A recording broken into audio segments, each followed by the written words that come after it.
Hey, Lord Henry, welcome back. Hey, Philip, welcome.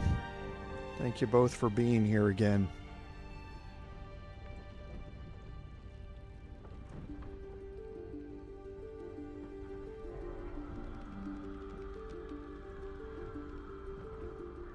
Spending all day Saturday watching me make bad roll after bad roll and mistake after mistake.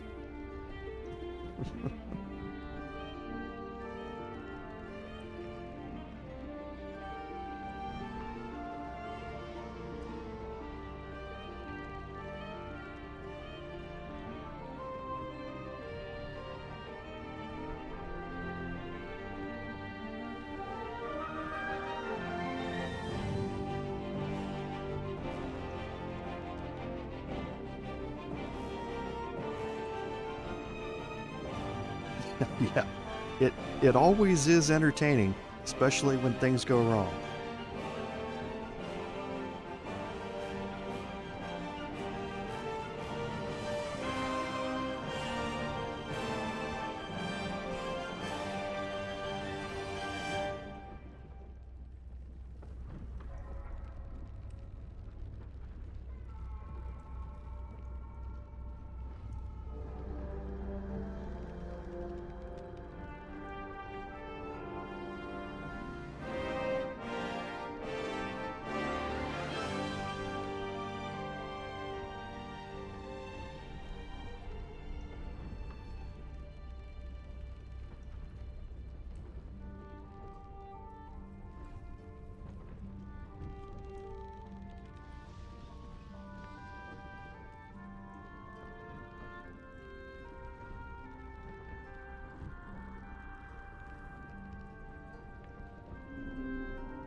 I am.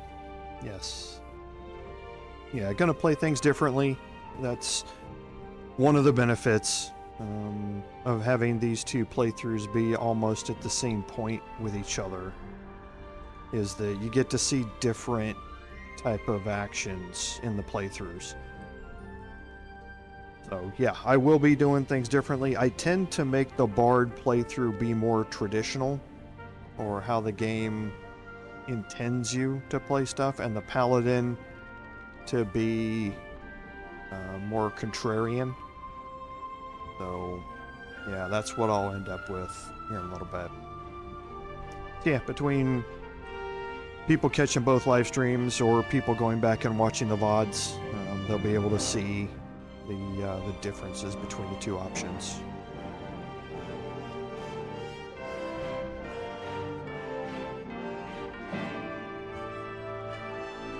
But we're also going to get a bit farther through today. Oh.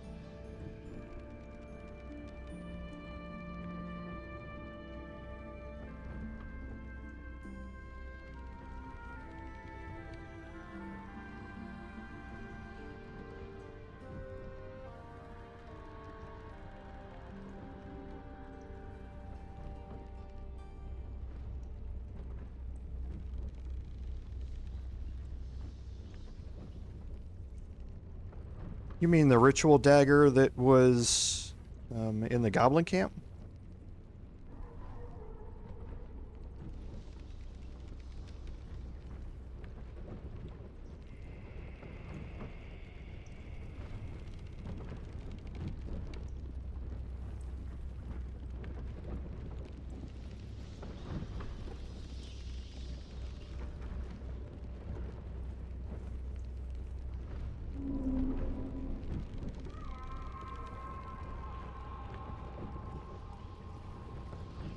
So how would that apply to the Zaith'isk? How are you attacking with the dagger? Just attack one of your party members or something with it?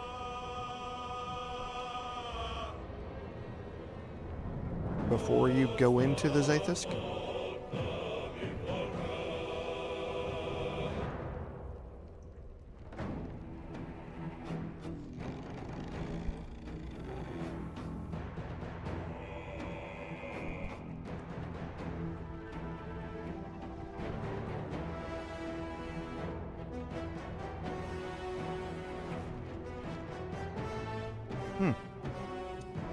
I guess that's interesting. Another 1d4 to it.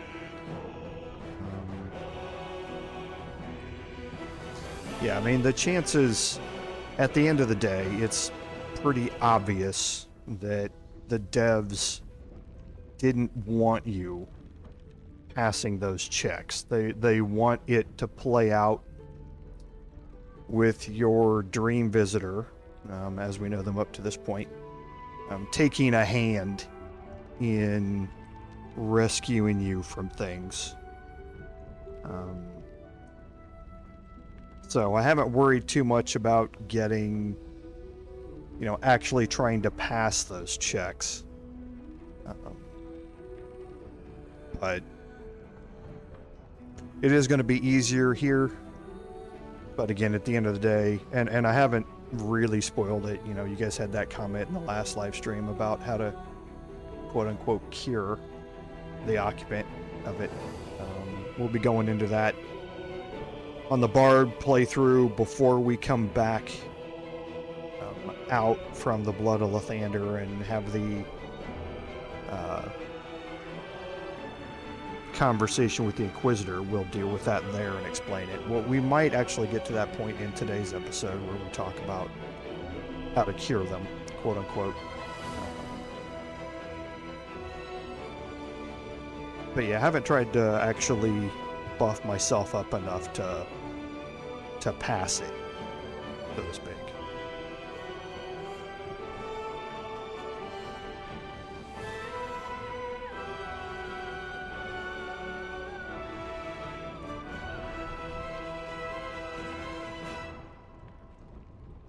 I mean, I'd assume you could just cast Bless on your party before you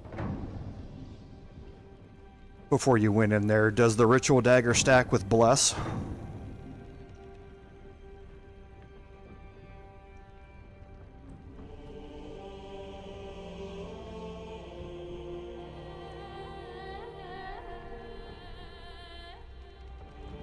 Because I think...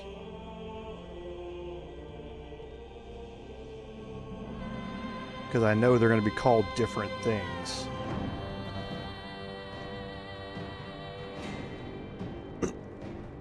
But yeah, it'd be interesting to see all the things you could stack up.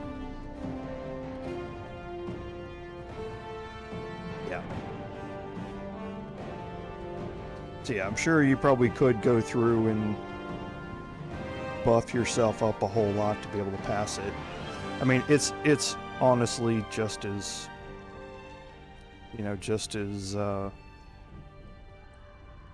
well, it's less action economy, I guess, to just go through and just save scum your way through it if you're really interested in doing that. I just don't do that in my live stream. I save scummed both different ways to play the Zaith'isk on my personal playthrough, just so I could record the different outcomes for it. But then again, at the end of the day, like I say, even if you fail them all, there are no permanent negative consequences, like you guys mentioned briefly in the last one.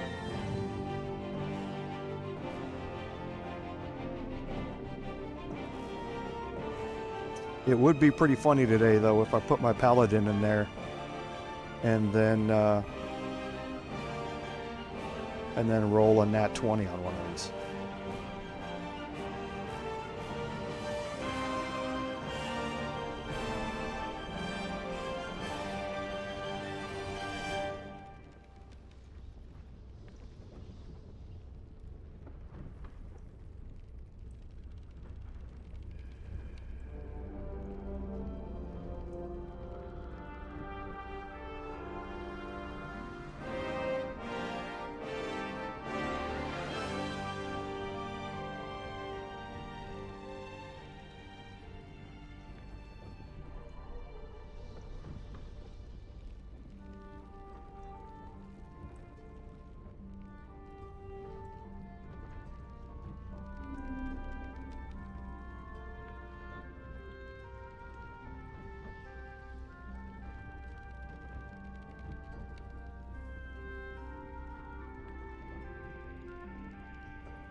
You know, one thing that I didn't check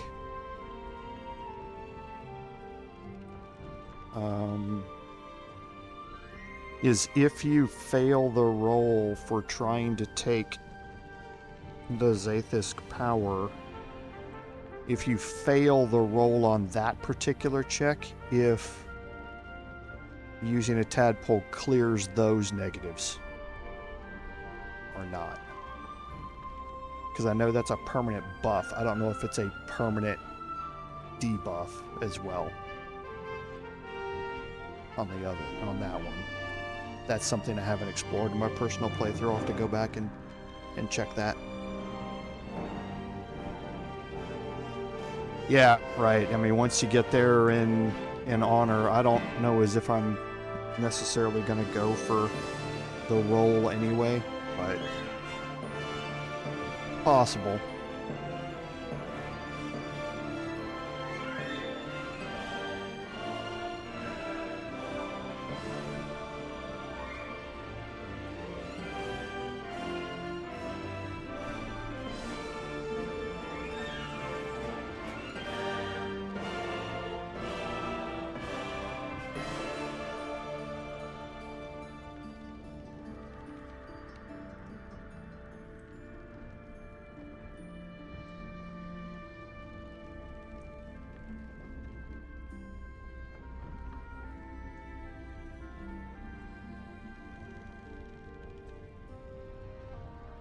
Okay, we'll go ahead and get started here.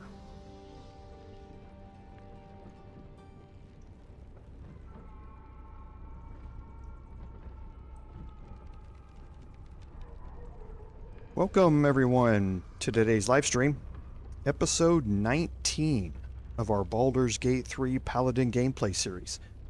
I'm Commander Jarval, and I want to thank you for coming along on our journey today. So, from a recap, the big news this week is that we have another hotfix out from Larian. This hotfix was actually put out while they were at their Christmas party, their company Christmas party. That community service they got going on over there is kind of crazy. This hotfix is mainly focused on Xbox and some crashes and things like that had been happening with split screen and with saving and loading games and that sort of stuff. So there are some fixes for that. There's also a fix for the crash that was happening with In the Underdark being too close to a Bibberbang plant while you were trying to open up a dialogue box or a trading box with a vendor. An explosion happening that would trigger a crash sometimes.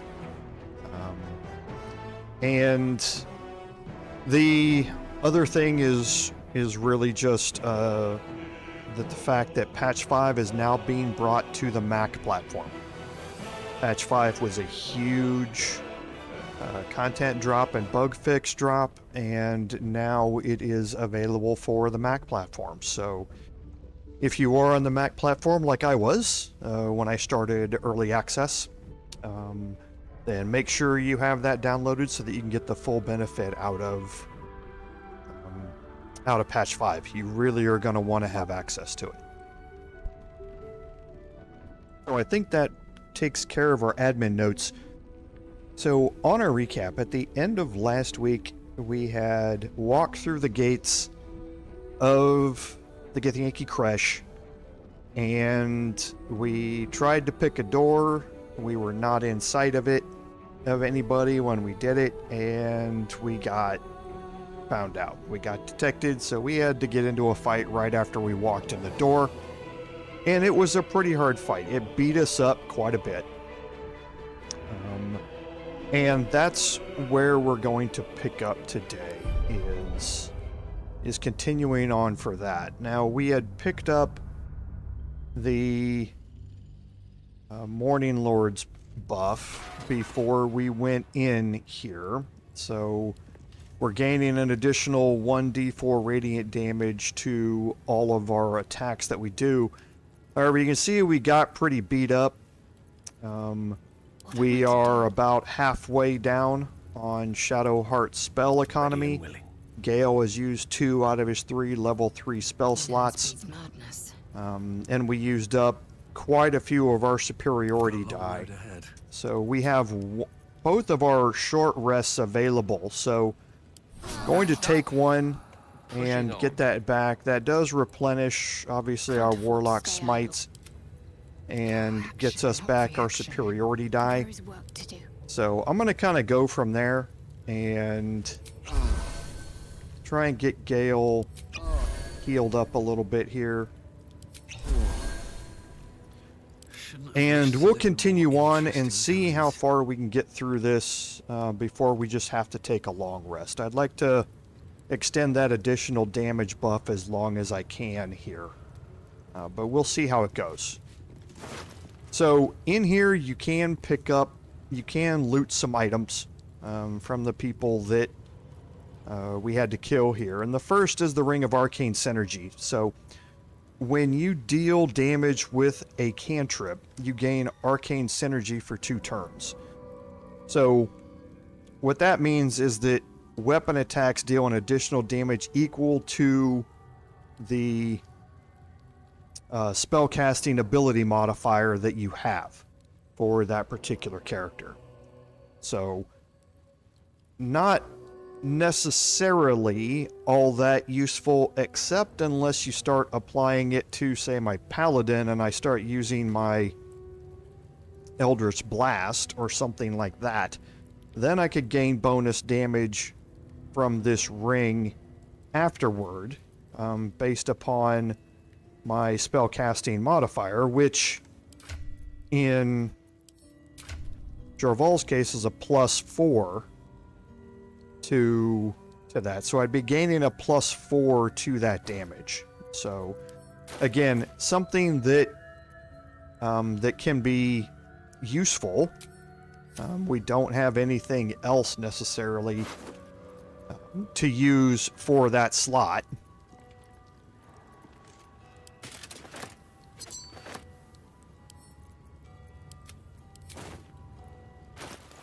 We have a ring here that just gives us an additional momentum if we start the turn less than 50% of our hit points, but that's not necessarily a big deal for us.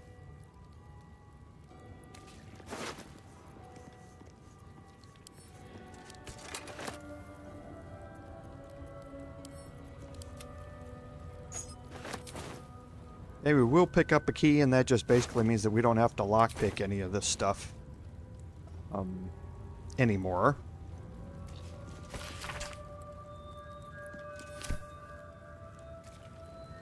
These boots have seen everything. So we have gone in here and talked. I assume. Have we? We might not have. Did we talk to Elika? Okay, yeah, we did. We talked to her at the end of last live stream. On my way. So now here, we do have access to these gates. However, you need to be careful because you will get detection cones from the patrolling Githyanki in here that extend quite a bit into this room. So again, I'm not going to deal with it right now. I wonder what the next move is. I did make her drop her grab that. longsword, so I'm going to pick that up. Looking ahead. With haste. And let's head into the Creche itself. So we're going to come back and explore all of this other stuff later. Well, I guess we can do it now. We don't necessarily have to. But since there's nobody here, I guess I can do it now and not have to do it later. Something good here, I hope.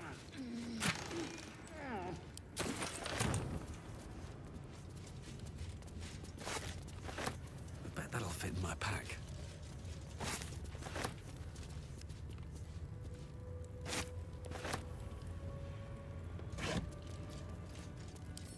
Always more camp supplies up here.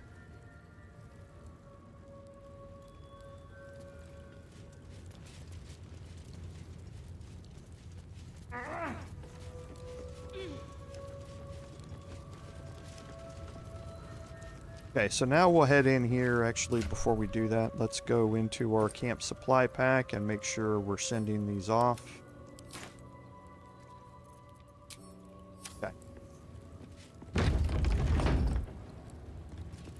Now in here, there are a bunch of Githyanki walking around here. Most of the conversations are just going to be fairly short.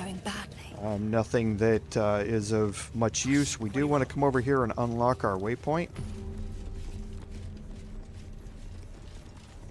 Now we're going to head over this way.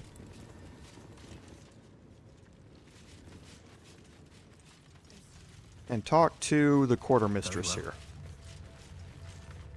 Hey, Ostamura, welcome. Rust, squall. Ah, congratulations. Is there no odious substance not smeared on Hope this you got to delivery? experience the epilogue. I heard this plane was disgusting, but I didn't think it would be like this. Most metals here fold like istics, much like istics themselves. But if you're so keen to extol their virtues, you can pay accordingly.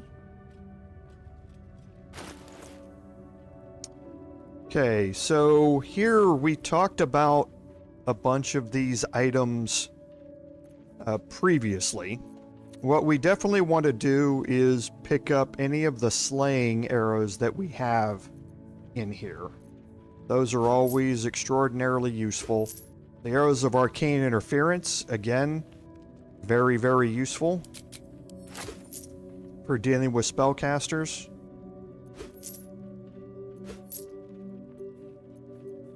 And the arrows of many targets are also very, very useful. Now, as far as the rest of what's in here, you've got your standard normal weapon, your normal +1 weapons that are around here. You also have the Defender Flail. Now, the Defender Flail was interesting because the weapon gives you +1 to your armor class. Now, that can be quite useful, especially for characters that are utilizing shields to up their armor class, and specifically somebody like Shadowheart or something like that, who you're not necessarily trying to get into melee all the time. Having something like this around can keep her safer from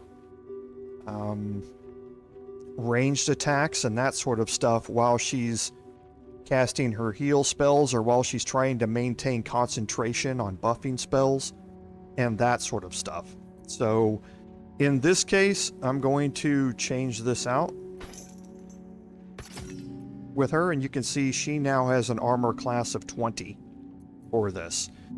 It also comes with the bonus that you're going to reduce all physical damage incoming by 1. And it has the tenacity perk, so if you do miss on an attack with this, you're going to deal 1 bludgeoning damage anyway. So there are some benefits to it for specific characters, because there are very few things that give you an addition to your armor class as well, just straight up an addition to it. So next is the Knife of the Undermountain King. This is a really good knife in that it's a short sword that's light and finesse, so you can dual wield it with your dex-based characters. And the number you need to roll a crit is reduced by 1. So now you can get a crit on a 19 or a 20, but this effect can also stack. There's one other item that it can stack with, and there's one other effect that I know of off the top of my head that it can stack with. So you could theoretically be rolling a 17, 18, and 19 with those two items, or a 16, 17, 18, and 19 for a crit, depending upon how your character's outfitted later on in the game. When you roll a 2 damage or less, you re-roll the damage dice, and you take the highest results. So you basically gain advantage on your damage roll if you roll 2 or less for your damage roll. So that can also be very good. The Shadow Blade perk, however, is one of those passives that's always really good. You can be wielding this in your offhand, or in your main hand, I guess, either one. And it doesn't matter whether you're attacking with this weapon for that advantage on attack rolls against lightly or heavily obscured targets to apply. So it will also apply to your ranged attacks that you make and that sort of stuff. That's why for Astarion, or for your dual-wielding ranger builds, or even dual-wielding dex-based fighter builds and that sort of stuff, the Knife of the Undermountain King is a really good thing to have. So I always end up picking it up. Parthian's Wrath is an interesting item in that it has a perk that unlocks if you are proficient with it. So right now, for instance, Shadowheart is not proficient with longswords. So if she goes to buy this, she's not going to get the proficiency unlock, and the proficiency unlock is what this weapon's really about. So if you have proficiency with it, and again, it's a finesse weapon, so it's not strength-based, it uses dexterity for your to-hit roll. It has the Razor Gale weapon action, so once per short rest in a fairly large area around you, you can try and deal damage to all of the enemies that are in that area around you. And it does some good damage, especially for a longsword. It's a +1 longsword in and of itself, but it's kind of like an AoE cleave attack from the fighter, or I mean from the battle axe and that sort of stuff. So it's not something that I normally use, however, because I don't have a lot of longsword proficient dex-based characters. If I'm using dexterity-based, most of the time I'm dual-wielding. In that case, it's not a light weapon, so I can't dual-wield it unless I have the two-weapon fighting perk, or feat, to go along with it. So I tend not to end up buying it, but it's certainly a good weapon to have around. So for the rest of these +1s, you get Unseen Menace is not always here. This is a roll on whether or not she's going to have it. You can always take a long rest and refresh your inventory and see if she'll have it. So this weapon is invisible while equipped. It loses this property for 2 rounds on a missed attack roll. It also is a +1 pike, so it is an extra reach weapon that allows you to attack from longer distances outside of opportunity attack range. But again, not extraordinarily useful in my playthroughs. Witchbreaker is somewhat useful in that it can be wielded either one-handed or two-handed, and it has the perk of gaining advantage on attack rolls against concentrating creatures. So if you know you're going into a fight with a bunch of spellcasters, the Witchbreaker can be utilized 1d10 two-handed or 1d8 with a shield, or just single-handed, to gain attack rolls against any enemy that is currently concentrating on a spell. If you're proficient with it, it also has a weapon action that's once per short rest. You can utilize this weapon to possibly silence a target that you're trying to hit. So it's kind of like the Susser Greatsword, except here you can do it at once per short rest as opposed to every time you hit with it. So can be situationally useful. I just tend to normally worry or utilize other weapons, such as the Susser Greatsword or Susser weapons, if you have them of different types, to be able to silence a target. However, you can equip this on a different character if you'd like to do the same thing. So now the last 3 things are always here, and these tend to be the most useful ones here, besides the Knife of the Undermountain King. The Vital Conduit boots. So whenever you cast a spell that requires concentration, you gain 8 temporary hit points.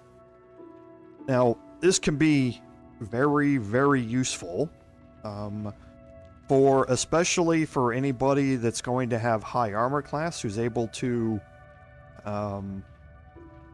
Well, it doesn't go away when concentration goes away, but for anybody who casts concentration spells quite often, these boots would gain you a lot of additional hit points. 8 is a large amount of temporary hit points. However, it's medium armor, so you need to be aware of that. Your character needs to be proficient with medium armor, or else they're going to be losing their spellcasting ability entirely. That's why for my College of Valor Bard, College of Swords Bards as well, this is a great set of boots to pick up. It can also be useful, for instance, if you're having your Paladin pick up or cast Hunter's Mark or something like that that needs concentration. If you have those boots on when you first cast it, then you're going to gain 8 temporary hit points because of it. We have the Disintegrating Nightwalkers on, which allows us to Misty Step all over the battlefield, which is great. But there might be other options for people who are proficient with medium armor who could also benefit from those hit points. And the boots of aid and comfort have been, and they still are good. Whenever you heal somebody, they gain 3 temporary hit points. So that's always great. However, I could boost up Shadowheart's additional hit points by quite a bit by gaining her 8 temporary hit points whenever she casts Bless or something like that that requires concentration. So they are a good set of boots to pick up. The Daredevil gloves are good for a specific type of character. What they do is that 1, you gain a +1 bonus to your spell attack rolls. And then 2, your ranged spell attacks are made as melee spell attacks when you're adjacent to a hostile creature. Normally, if you're using a ranged spell attack on an enemy that is right next to you, you're going to have disadvantage on that attack roll because you are too close. However, this allows that disadvantage to go away, and you're better able to hit with it.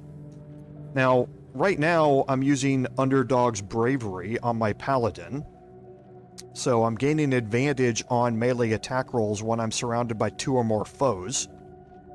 That is very, very useful when I'm going into combat surrounded by 2 or more foes. However, if I'm not, then the Daredevil gloves become much more useful in that effect, because then I can stand right next to somebody and cast Eldritch Blast, for instance, and not have disadvantage on any of those attacks. So it's kind of situational as to whether or not you're going to use them, depending upon the build of your character and how you want to play that character. So, but I am going to pick them up. And the last are the Gloves of Dexterity. Just like, for instance, the circlet. Yes. Assume nothing. What's the name, chat? The Warped Headband of Intellect, which adjusts your intelligence score. The Gloves of Dexterity do the exact same thing for dexterity. So now your dexterity score goes to 18. And that means you're going to be getting a +4 bonus to all of your dexterity-based skills, but also that +4 goes toward your initiative roll. It also plays into your armor class if your armor class allows you to have a bonus based on dexterity and that sort of stuff. And it's very rare that you get items that set your ability scores to a certain number. So even if you're not using it right at the exact second, having it available in your stash to make it work on a build later on is going to be incredibly useful. So I always pick these up as well. In the case where I'm at right now, the benefit would be that I would be able to gain a big bonus to my initiative roll for my Paladin so to speak, by giving up underdog's bravery. So I could utilize them in that case to be able to get attacks off first. I could also utilize them on, for instance, Gale. Lost in thought. He's got the Bracers of Defense, so he's gaining a +2 bonus to armor class as long as he's not wearing armor or holding a shield. But he's holding a shield most of the time to increase his armor class. So if you look at how this would work...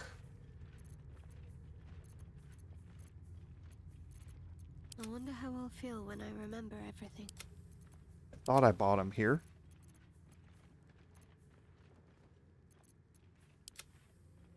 Oh, nope, I didn't.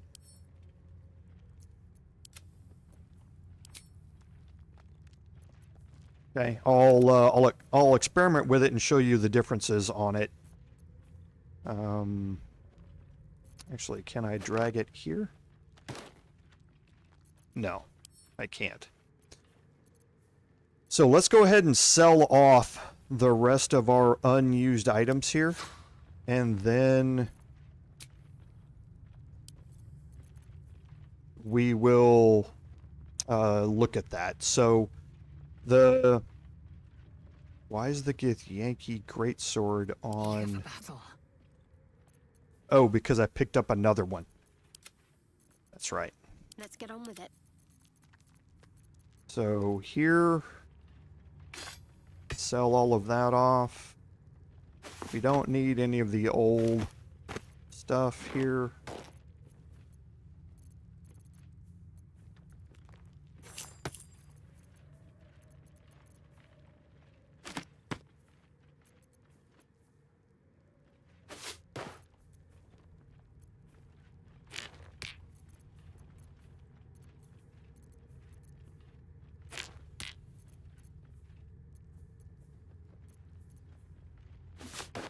Looks like I picked up some items instead of sending them to camp, so I'll deal with those in a minute. We don't need the Dark Justiciar helm. We're not going to use it.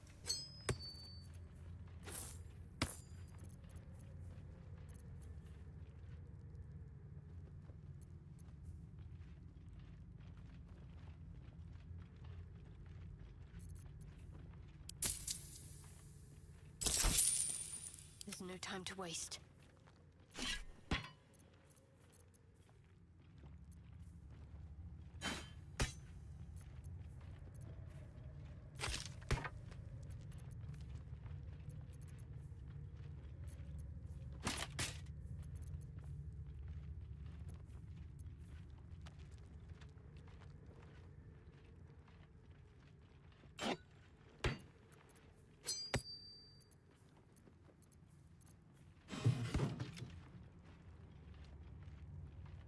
Okay, and I think that's good.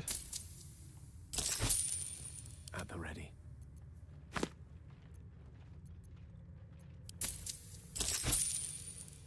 Eager for battle.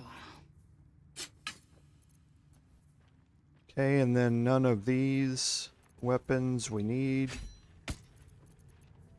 None of this armor we need. We don't need the slates either.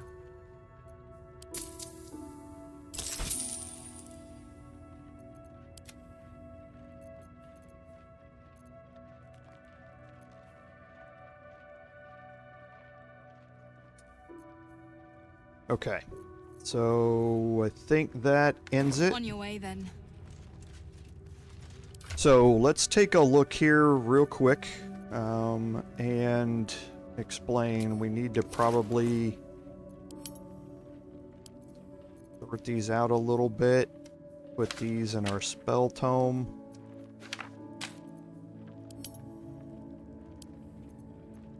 Have a lot on my mind and, well, in it. Okay, we need to remove these from wares and send them to the camp. This is an alchemy ingredient.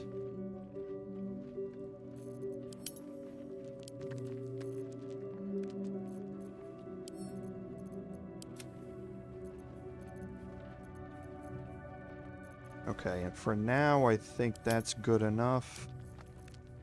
we were going to send No time to dally. Shadowheart here. We're going to send the Gloves of Dexterity to Gale.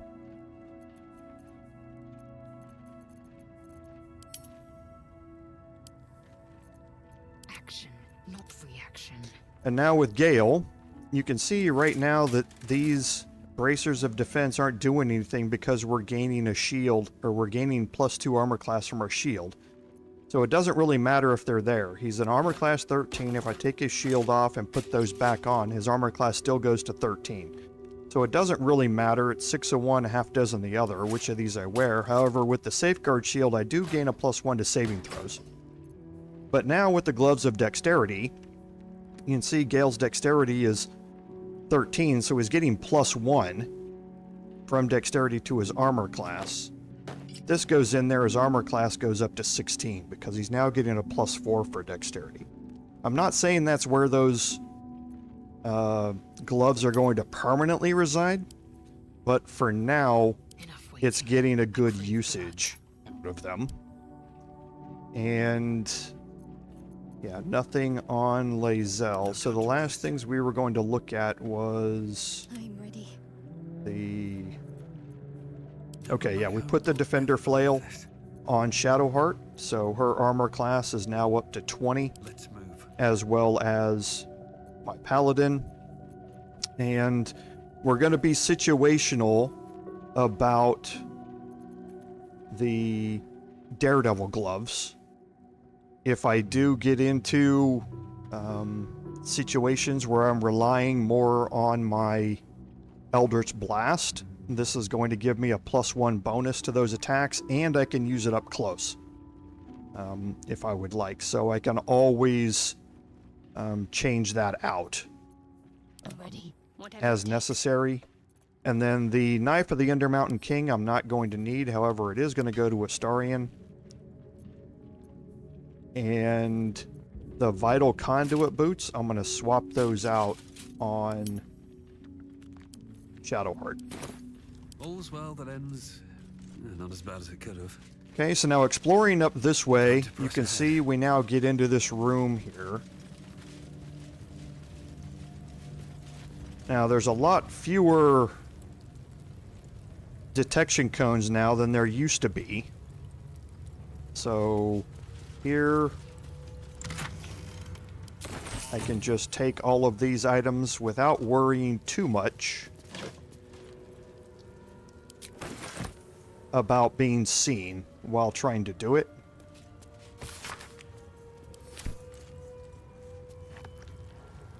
And then that key that we have unlocks these iron gates.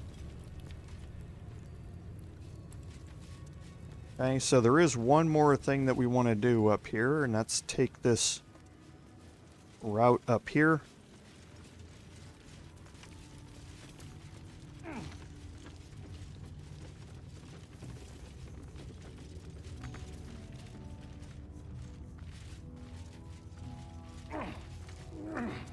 That's right, Garath. You're next on the list. That's why you're here. So here there are some things that you can steal up here. I'm not going to worry about that now. We're going to have much more of an opportunity to deal with that stuff on our way out. And here we have an exit to the cliffside.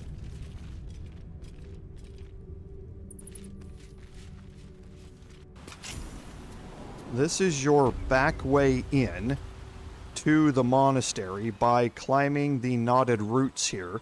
These knotted roots take you up to the pathway that we explored that's just down from the main entrance to the monastery. You can enter this way right from the start. However, you're going to run into combat with the gatekeepers here because they are watchful of this entire area.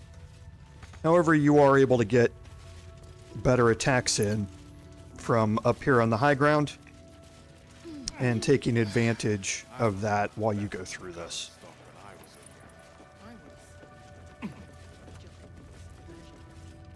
So we'll head back down through the door here where we came in.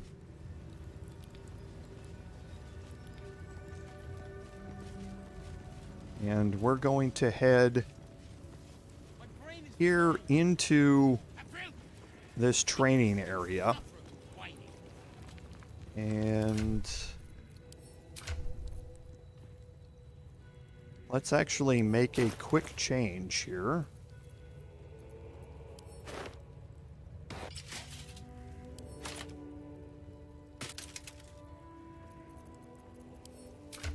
Okay, so now my Paladin's dexterity is 18.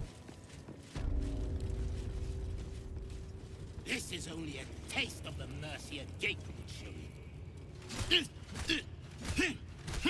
Shocky! Why do you keep hesitating?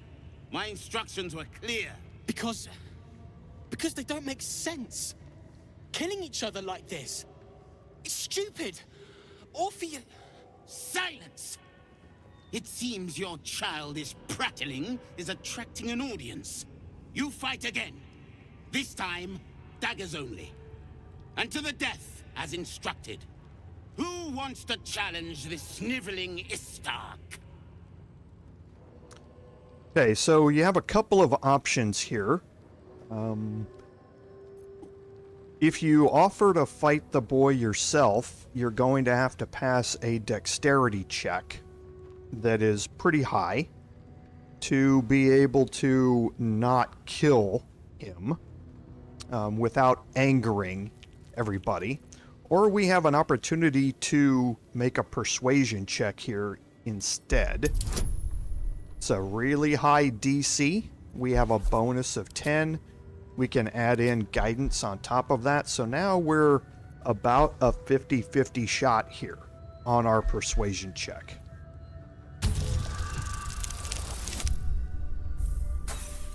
Okay, we got that one out of the way, chat. We got that one out of the way. Okay, so we'll roll again using our inspiration. Our first roll of the day. Nice. This is amazing.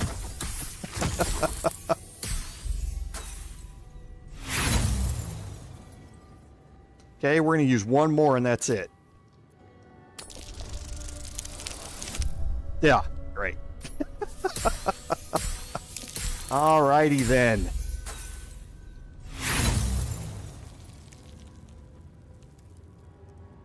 Boy, I really wanted to show this since we did the other way in the Bard playthrough, but it seems such a waste of inspirations to do all of these. So I want to keep one inspiration there.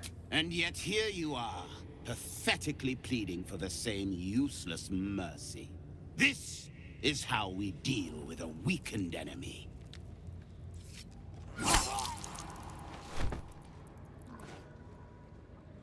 Ah, a true warrior's kill. Quick, bloody, and a scream to curdle the stomach juices of Vlaakith herself. Move him out of the way. We've wasted enough time already.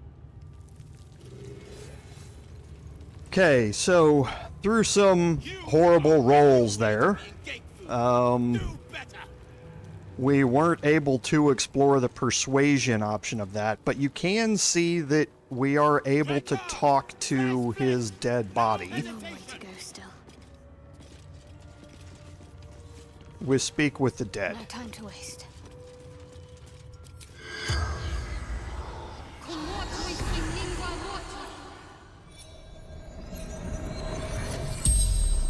The corpse regards you lifelessly.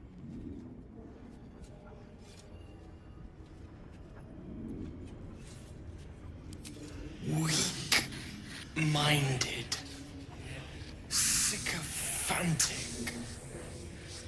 cruel. Everything I tried not to be.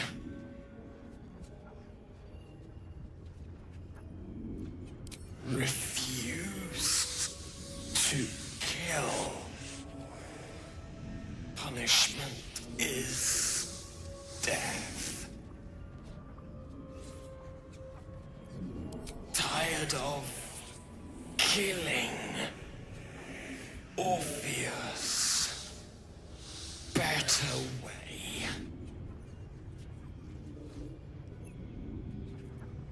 lost prince, son of Gith, forbidden.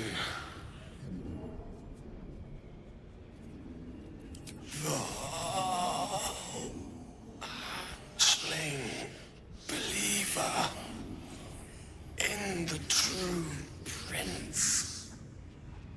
The spell's power wanes. You can ask no more questions. Okay, so you can search Varl, and you end up with the Prince of the Comet here, where you can read about Orpheus being the son of Gith, the original queen of the Githyanki, and how Vlaakith overthrew Gith, and she's a renegade, and that Voss, who we saw on the Red Dragon at the bridge, was involved with the disappearance or the killing of Orpheus and the overthrowing of Gith in favor of Vlaakith. So that's going to continue or add to the discover the history of Orpheus quest. Mercy is death, death is mercy. This is Vlaakith's will. Which is here. So it doesn't matter if he lives or dies or how you play that. It's obviously better if you can get him to live. But if he dies, you can still advance the quest line here without him being alive. We just rolled horribly. All right. Just horribly. What now? So rolled what did I roll there? A 1, a 2, and a 4, I think, to start off today's live stream. So hopefully we're getting those out of the way.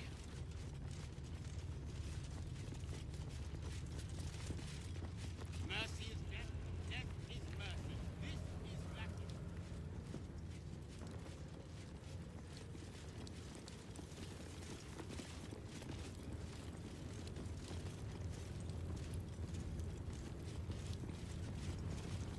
And now we're going to head over here. And you can see that we have Youth Viskir over here. He will tend to turn around at random times. Look, I don't have time to talk to you, Istik. This place isn't going to clean itself. Okay. He will tend to turn around at random times, and his detection cone will shift all over the place.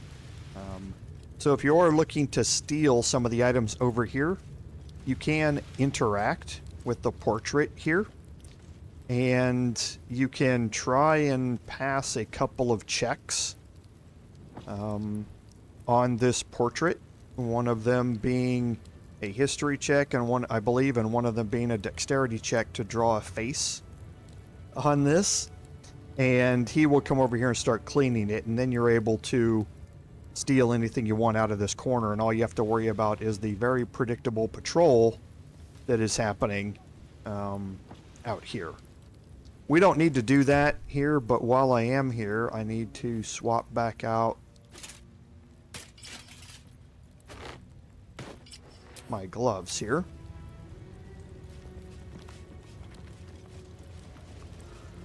And we're going to head this way. Wish I had a bag of holding.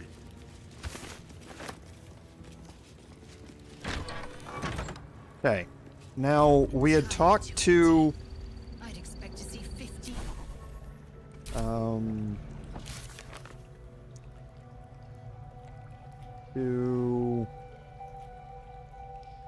Did we not talk to her? Okay, so we didn't talk to her.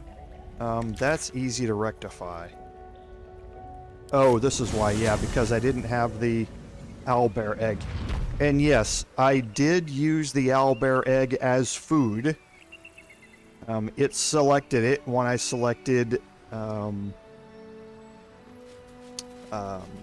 auto select. So I no longer have access to the owlbear egg. Now, what this encounter does here is talking to Lady Esther. We had the conversation where she wanted us to steal the egg, and we got out of the conversation. We basically quit out of it so that we didn't take the quest. The option is you can either go in and steal a Githyanki egg, which Lae'zel is going to be extraordinarily upset about, or you can give her the owlbear egg in place of the Githyanki egg, and you'll have to pass a persuasion check to convince her that it's actually a Githyanki egg. Now, that has consequences. Regardless of whether you give her the owlbear egg or the Githyanki egg, her and the entire Order of Brilliance, which again includes Omelium and Blurg, who were in the Underdark, you're going to go to the House of Brilliance in Baldur's Gate in Act 3, and everybody's going to be dead. You are either going to find a Githyanki youth who came out of the Githyanki egg and killed everybody, or you're going to find an owlbear who came out of the owlbear egg and killed everybody. So the quest here has an impact on Act 3 later on. I was going to illustrate giving her the owlbear egg so you could see what happened with it. I can't do that now, and I don't want to try and steal the Githyanki egg. That seems incredibly harsh for me to do, and not something that I want to do in the playthrough. So I'm not going to be able to show you that aspect of it, but we can go in here and you'll kind of see what this means, and maybe I can see a little bit more of it than we saw in the Bard playthrough.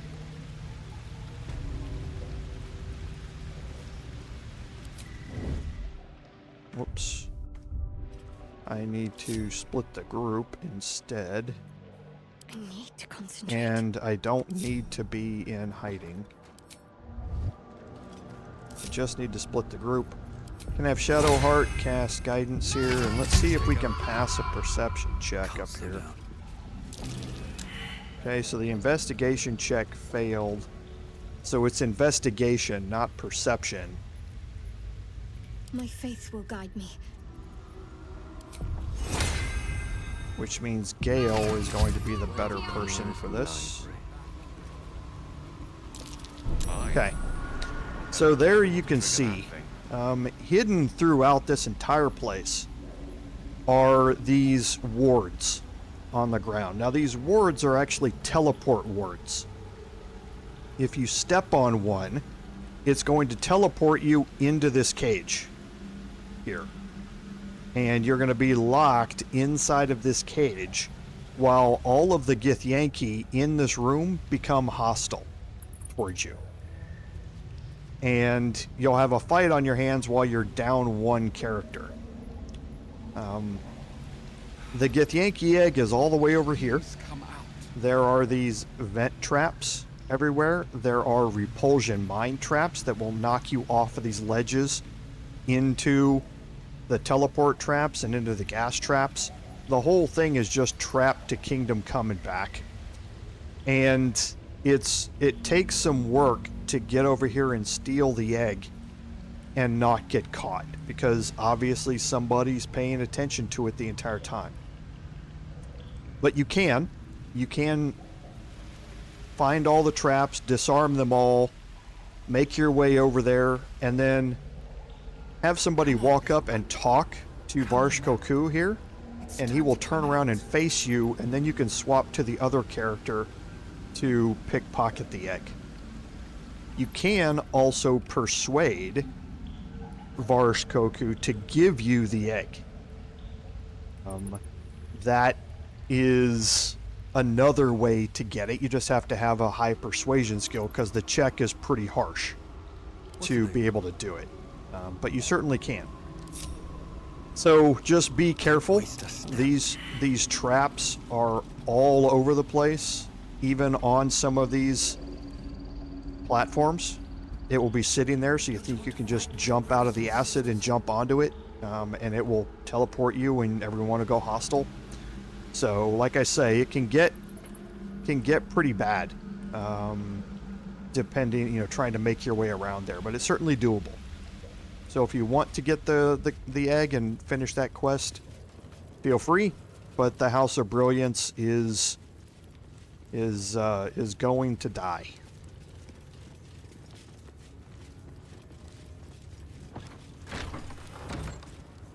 Okay, so here we are in the Infirmary where we're supposed to go, and we have two Githyanki kids using their mage hand ability to shove a chest back and forth, and there's something inside of it.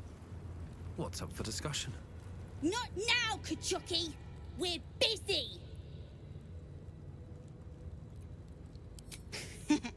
Wouldn't you like to know?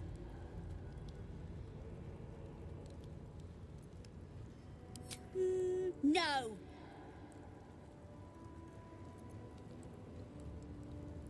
Nah, we're having fun. Okay, so you have an intimidation option here, and paladins have advantage on this intimidation check.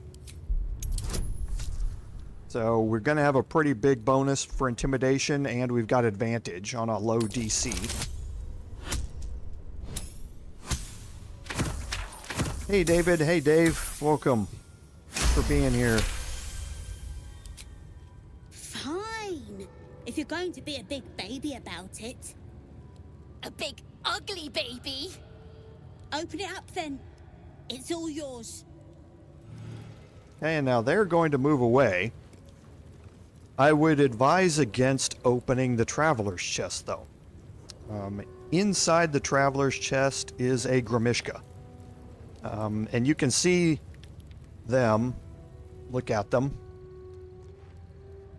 They were doing it a second ago. They quit. They're rubbing their hands together in anticipation of you opening the chest. They want to see what happens. A Grimishka will come out. You'll have a fight on your hands. Now, it's just one. Yeah, see, there they go. It's just one Grimishka, so the fight's not that hard. But, again, you don't have to do it. And there's a possibility that the Grimishka is going to get let out on its own later on, depending upon how this encounter in here goes. Okay. So again, you can have conversations with everybody in here. They're not very useful. They don't get you anything. You have some chests in here that you can loot, but you've got people watching you. So I would come back and loot these at a later time, and you will know when that time is. So now we're going to head in through this oak door. Okay, now we're going to go in here. Actually, before we do that, we're going to close this door here. Let's see what this does. And now we're going to go through this door.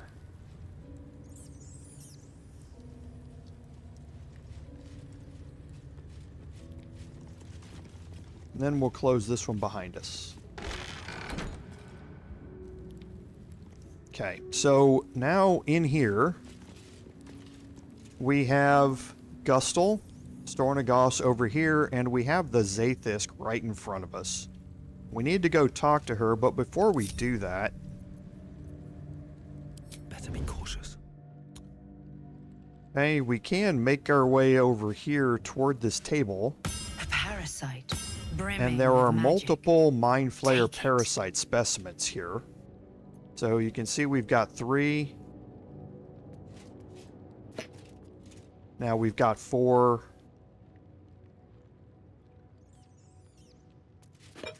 And 5. Okay, there are some other things that you can do. You can read these research notes and look at some other stuff. However, you don't really need to.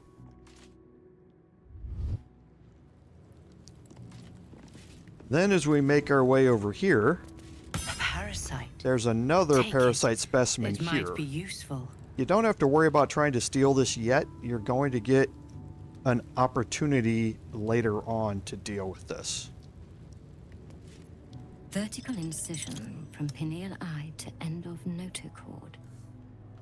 Intestinal coloration consistent with samples 231 to 259. Do you have a question? Or are you just going to stand there gawking? I am a child of Gith, not discarded rat flesh. Am I not due your respect? Perhaps. Perhaps not. Let the Istik with you speak, and I will decide what respect you're owed. Nothing your kind is capable of understanding. The better question is, what brings an Istik to my infirmary? Okay, so you have some options here. Disruption and persuasion options on what's happening. But at the end of the day, you're going to end up with the dealing with the Zaith'isk. So we might as well circumvent all of that. I mean, I guess we can do one of these. The DC's fairly low here. I don't need to add anything to it. Well, there I say, and I just jinxed myself. Oh boy. I couldn't have saved that until we got into the Zaith'isk. That's the nat 20 that I needed to pass a check coming up here in just a second. I have no desire to teach, though your request is understandable. You do not gain true knowledge by demanding it of others. It must be earned. Let's see what knowledge your labors have borne so far. Tell me, what is your understanding of ceramorphosis? Okay, and here's... You're going to ultimately end up being down here.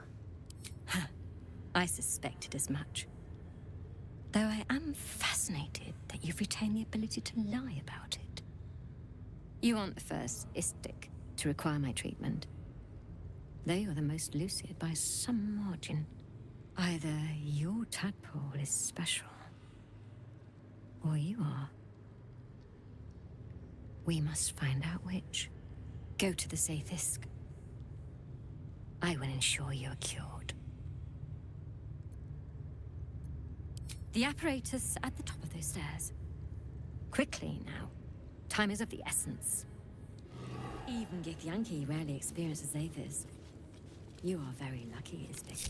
Okay, so now we need to go into the Zaith'isk. And here's where you can have this play out Can't afford to stay multiple different ways. And we're going to play this differently than what we did in the Bard live stream. And in doing so, we're going to incur somebody's wrath. Okay.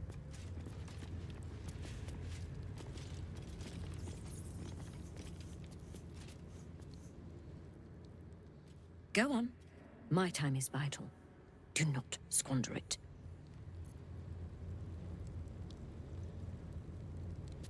I want to make sure everybody's up here.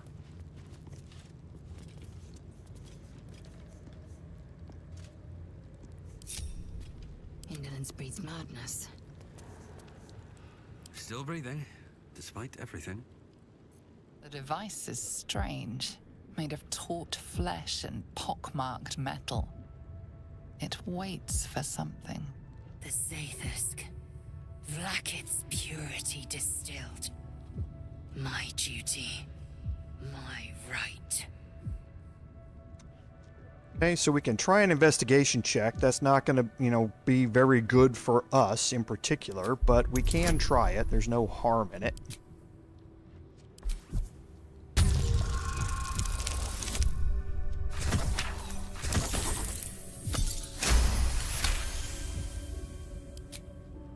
The device is an ingenious synthesis of illithid anatomy and metal alloys.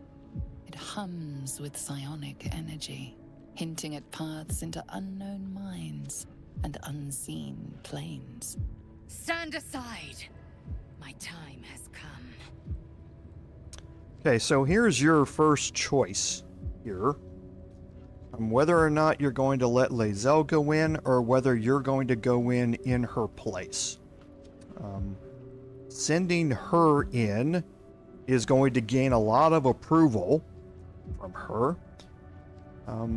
But there are negative repercussions that can go along with that. Depending upon how much or what you fail in this and when you fail it. So we've explored that already in the Bard playthrough. I'm going to go in first here. She's going to get upset with me. I will not. I gave you my might. You will respect my charge.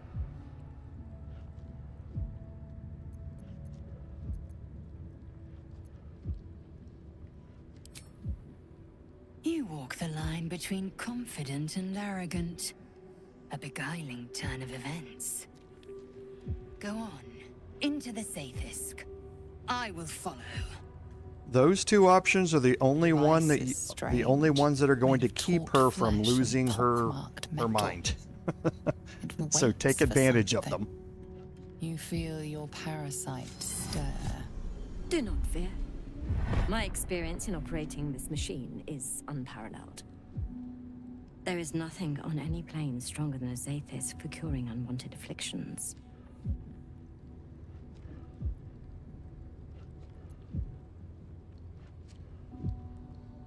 You deny me my due, then seek my comfort. Bah! Sit and be pure.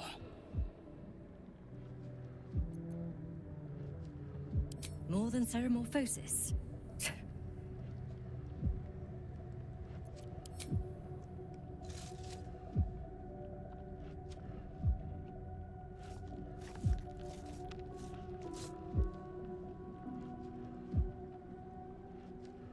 Your body grows cold, its warmth sapped by the cold metal seat. The machine awakens.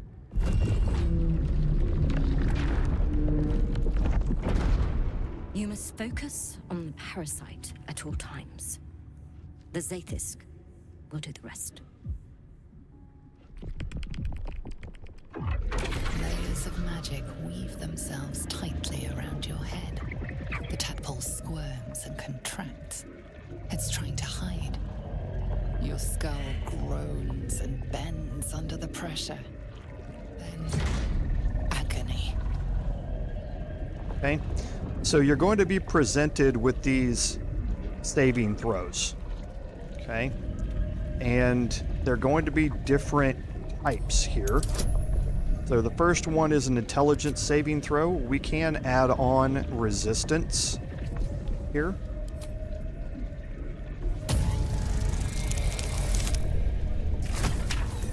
Gonna need some help.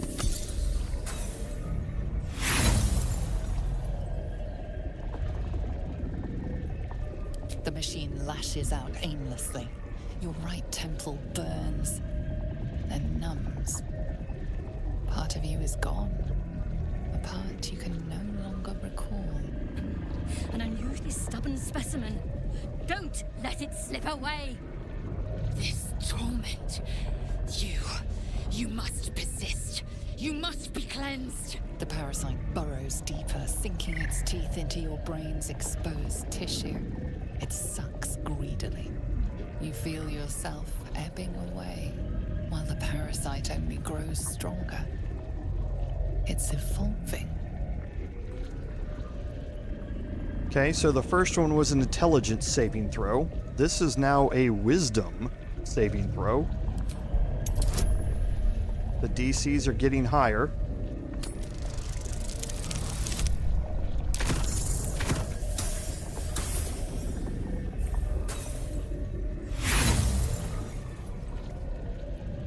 The device misses its mark, searing the back of your skull. The world grows dimmer. Your perception weakens. Focus! The procedure is almost complete. The tadpole quivers. A different magic is building within it. This one is ancient. Rotten. No. No more. Okay, so here we have a great old one saving throw, which is charisma based. The other two are intelligence and constitution. Okay, so depending upon how you want to do this and how you want to play it, the abilities that you are checking and you are failing, you are getting points removed from your ability scores. So by failing the intelligence and the wisdom ones, I've already had those scores reduced. If I pick constitution and fail it, that's also going to be reduced.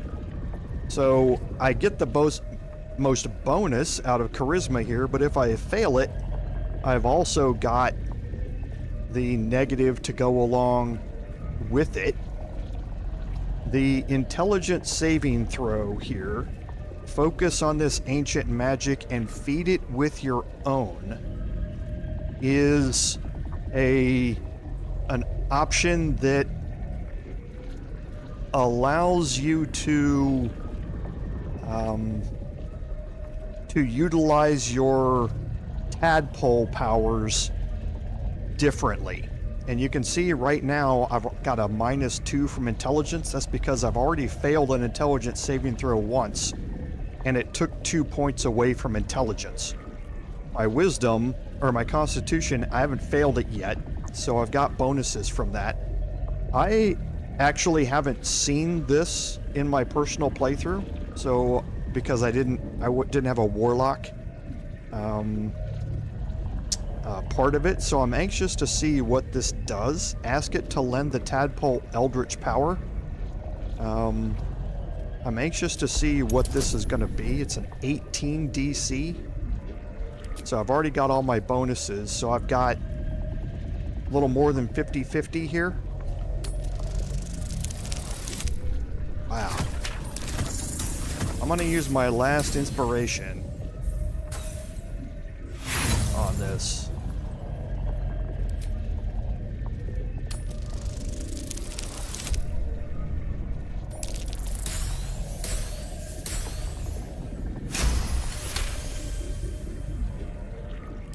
Pour yourself into the tadpole's putrid magic. Its strength multiplied. It unleashes on the machine. The two forces fuse violently together. Your brain, their conduit. Your body and mind drift apart. You are being undone. Enough!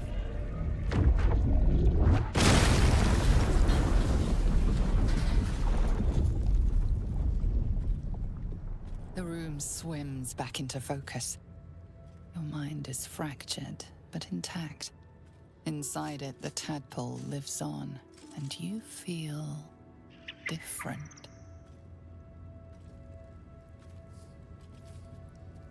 No! No! The Zaith'isk! What have you done? My life's work gone, and yet you live.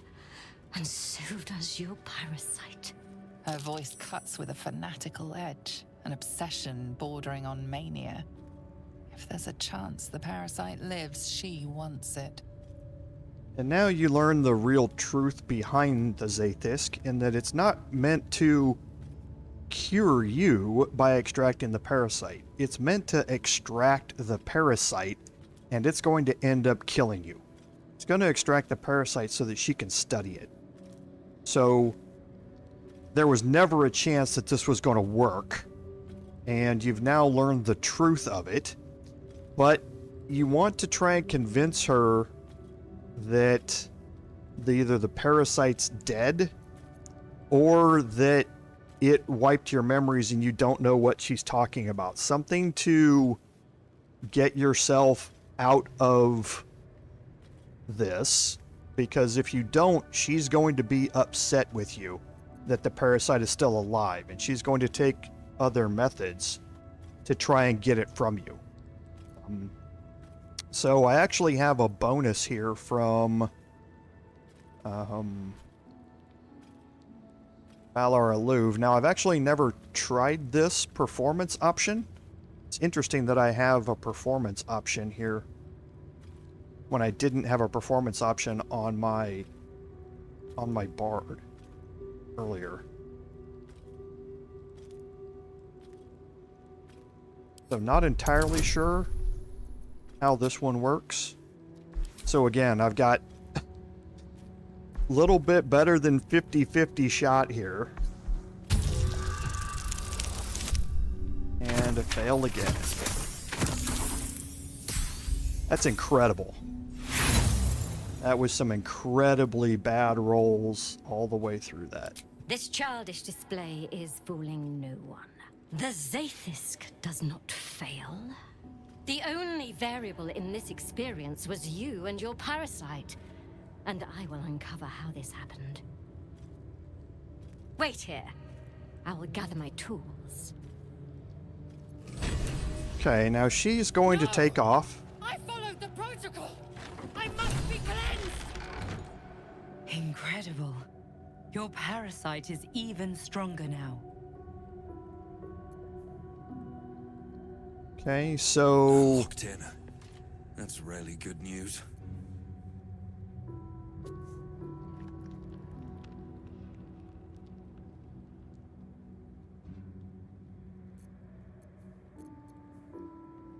I'm wondering if that selection choice there at the end that I passed had an impact on that number. If it's 3d4, it's now 3d4 for the healing. I don't know if it was more than that previously or not.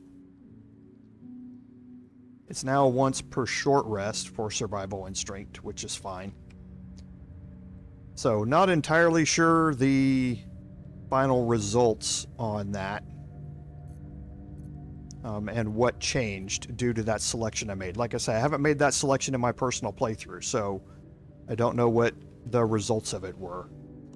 So we can... Lae'zel obviously wants to talk to us, but my intelligence is now, you can see it's got -2 from weakened intelligence. My wisdom is -2 from weakened wisdom. Everything else remained the same because I didn't fail any of those checks. Okay? But my intelligence and my wisdom have taken a 2-point hit here.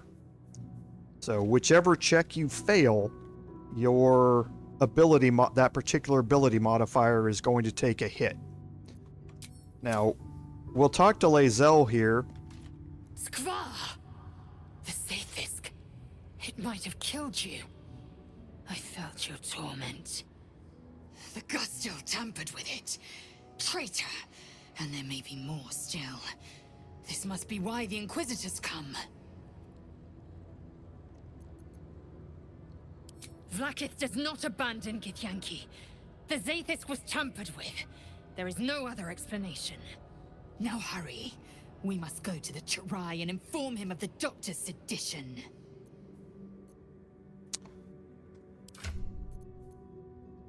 So I can...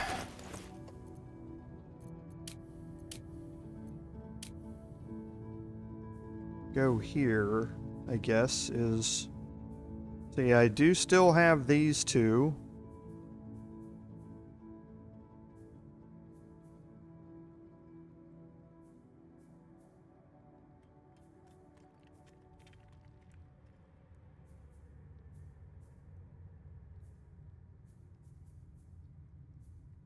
Doesn't look like there's anything else new here.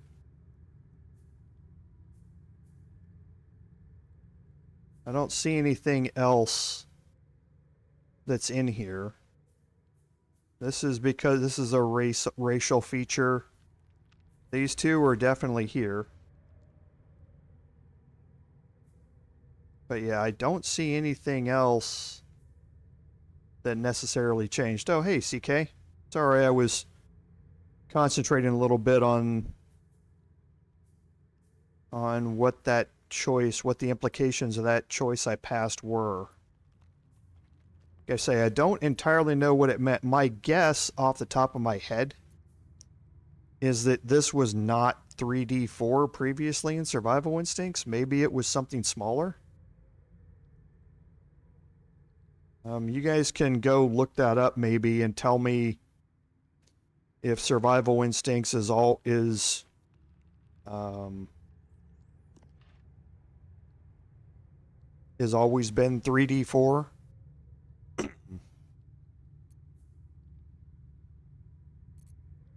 But if it has, then I don't know. I don't know what it did.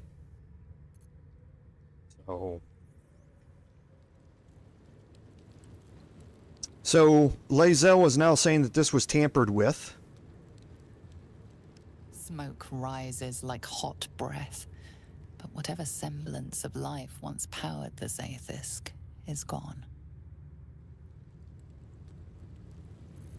Okay, so now she's gone, we can feel free to loot everything in here. So we can take another Illithid parasite and we can search through these containers that are in here. We got some red dye, which is nice. And now we do have some tadpoles. Oh, thank you.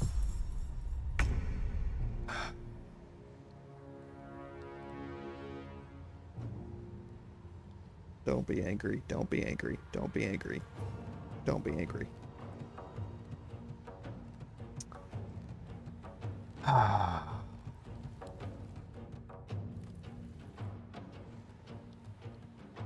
have no idea why they ran in here.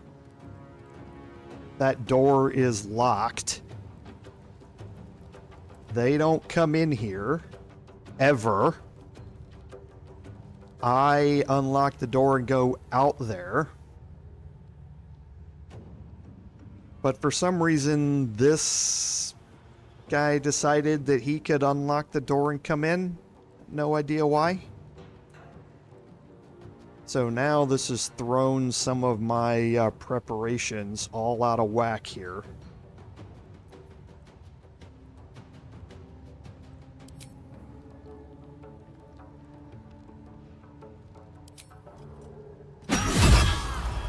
Oh, he got destroyed.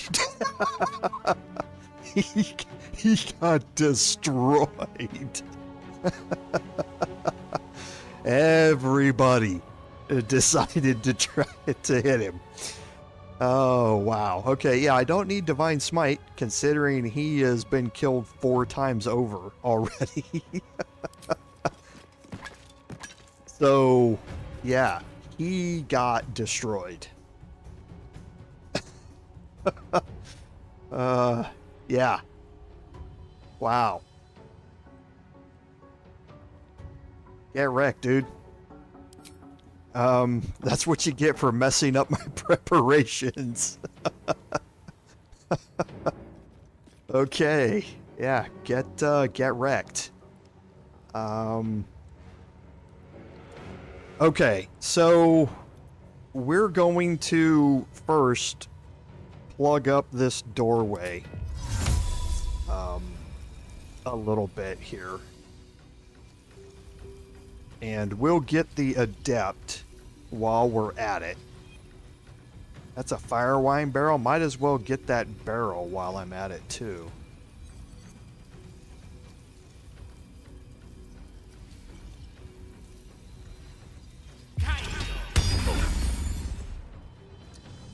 Okay, so it did create a fire surface.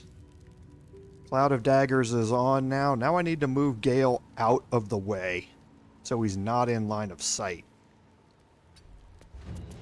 At least the 2 with the highest armor class are the ones closest to the doors. So hopefully they will absorb most of the attacks coming through here.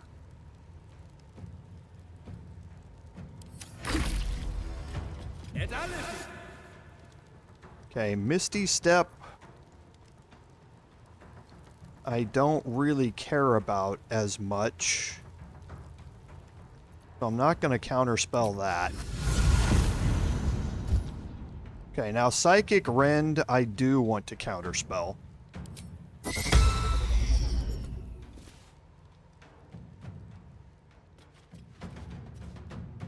Okay.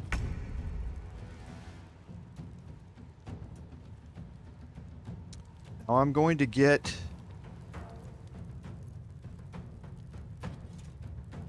these two coming in, and I think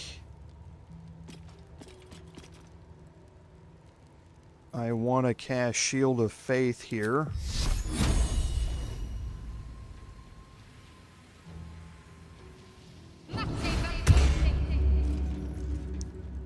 And then I want to move Shadowheart out of the way.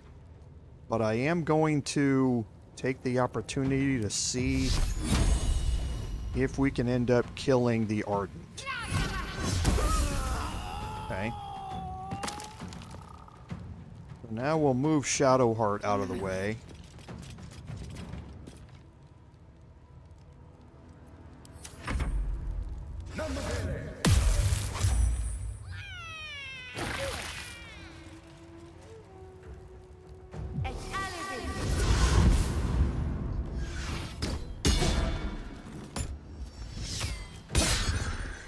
Okay, good.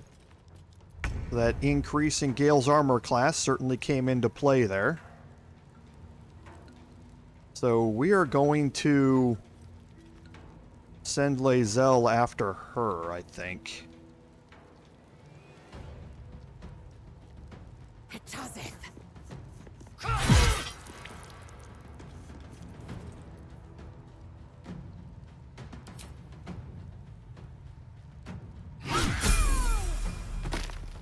Okay.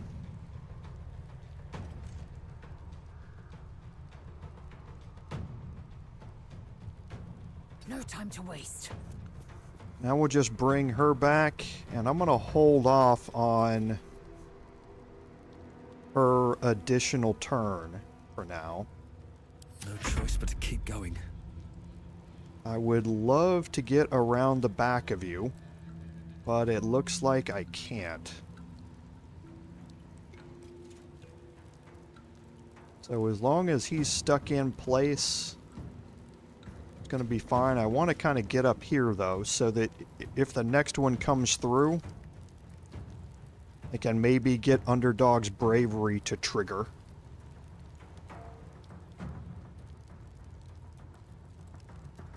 Okay, so right now I'm at a 22 armor class here.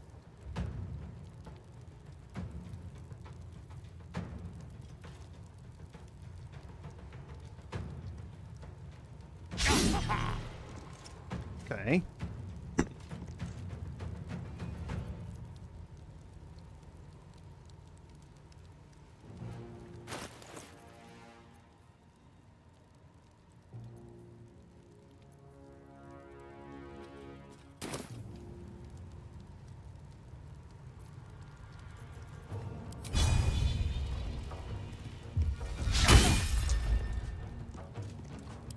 Okay. Here we go with these again. Rolled, oh yeah, rolled a 1, obviously. Rolled a 7, came up 1 short.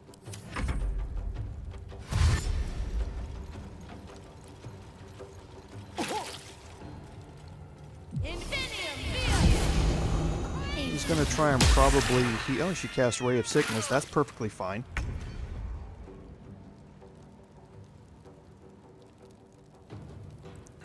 Y'all want to take all of that damage. I'm perfectly fine with that. Okay, and now they're underneath this.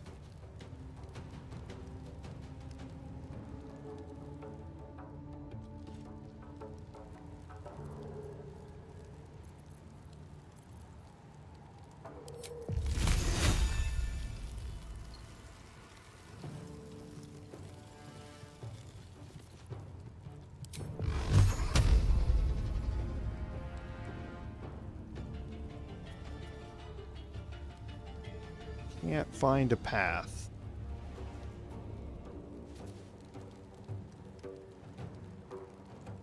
Let's move out halfway here.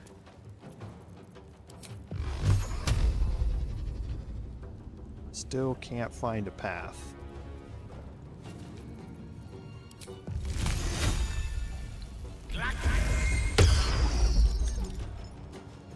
Okay, so she counterspelled my cantrip. That's awesome. Use up that spell slot. That's perfectly fine by me. Let's finish this.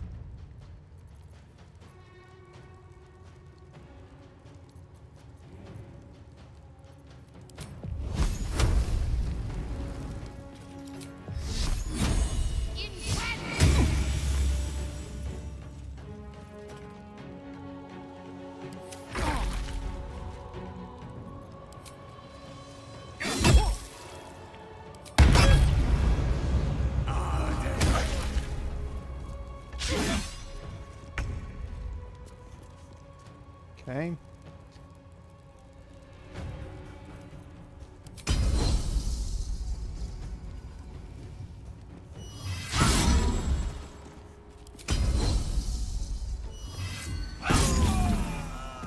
Okay.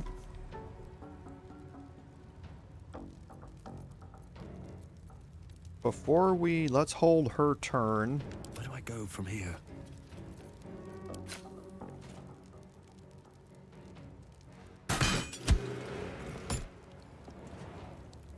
Oh, I needed to shoot the... Ugh, that was dumb. Victory awaits. Why did I do that?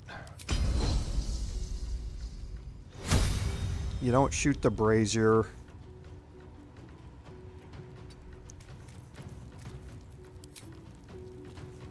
You shoot the hinge. Taste my fury.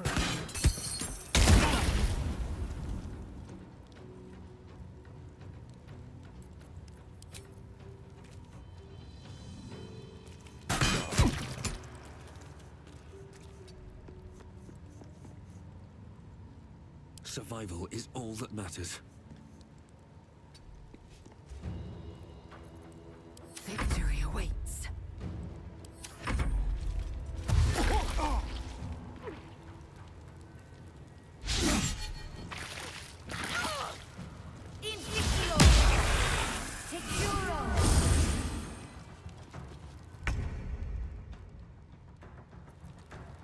Okay, so I'm not too worried about the rest of this.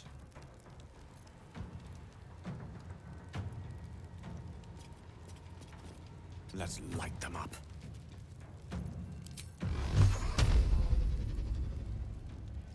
Okay, so they must just be blocked by him standing in the doorway, is my guess.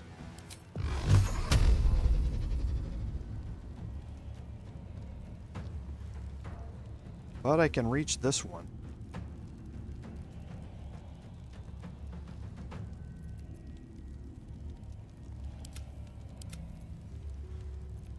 Can't find a path to either one of them.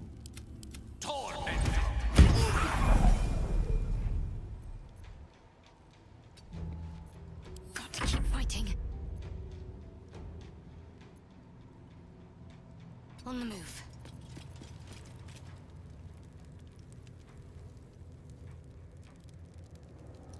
Okay, and yeah, they're stuck around the corner, so not a whole lot I'm going to be able to do on any of these turns.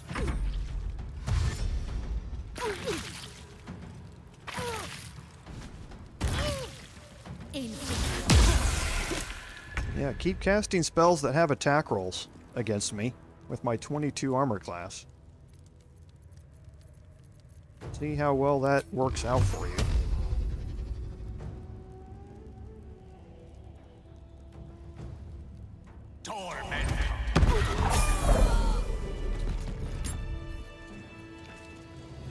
Lovely day this, for now. Okay. Can't give up now. So we can now do looting to our heart's content here, starting with the guy who got nuked into oblivion. Here you're going to pick up the Ring of Elemental Infusion. We saw this in action a little bit ago. He cast Burning Hands, and that Burning Hands, when it hit Lae'zel, it gave him fire damage on his sword that he was then going to use to come after us with. We killed him before he could be able to use it, but the Burning Hands fire damage that he caused imbued his sword with that amount as well, so he could then try and hit us for an additional 1d4 fire damage on his next turn. Didn't work out for him. We obviously killed him before that happened, but that's how this thing works. So if you're a spell casting fighter type, this can be quite useful.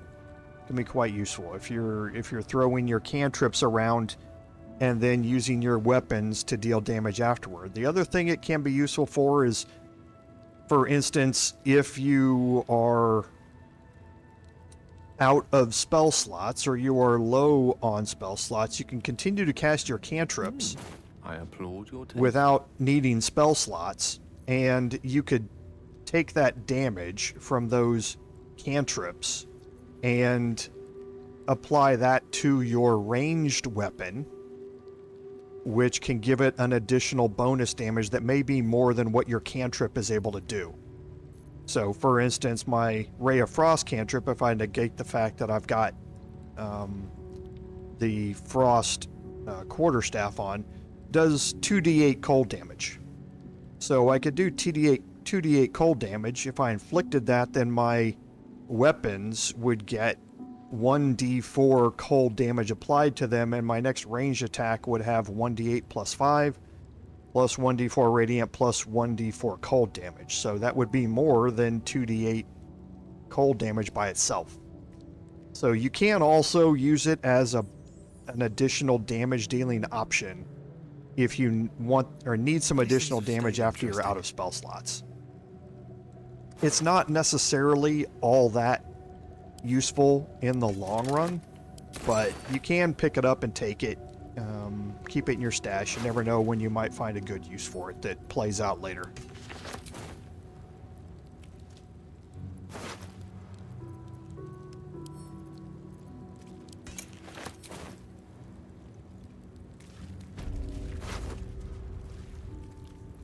Okay, so here you have the Aberration Hunter's Amulet.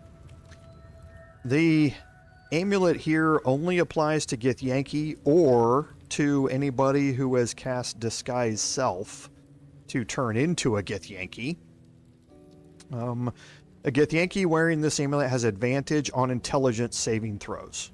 So that's important when you're trying to resist intelligence-based attacks. Aberrations also have disadvantage on attack rolls against them.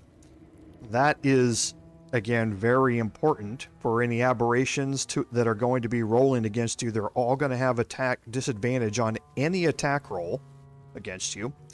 And then it has the class action Ancient Grudges. And once per short rest for 3 turns with a bonus action, you gain advantage on attack rolls against aberrations. So against aberrations, this amulet is incredibly useful. Passive disadvantage on all attacks made against you, and advantage on intelligence saving throws, and then you can once per short rest use it to gain advantage on your attacks for 3 turns. Why this is important and why it's called Ancient Grudges is because Mind Flayers are aberrations. This goes back to the eons-old conflict between the Githyanki and the Mind Flayers when they were enslaved. So this is meant for Githyanki to use, and it's quite powerful for Githyanki to use. So we're going to take these camp supplies and send them off, and then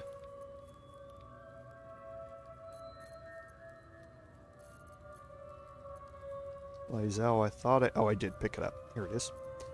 So the amulet that she has is the Amulet of the Unworthy right now, so she's gaining resistance to slashing and bludgeoning damage, which right now is good. However, you want to keep this on hand for when you run into aberration type creatures, you can swap that out if you know you're going to get into combat with them and take all the advantages of it.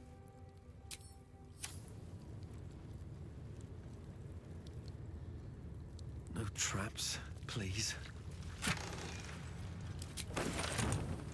Light on my feet.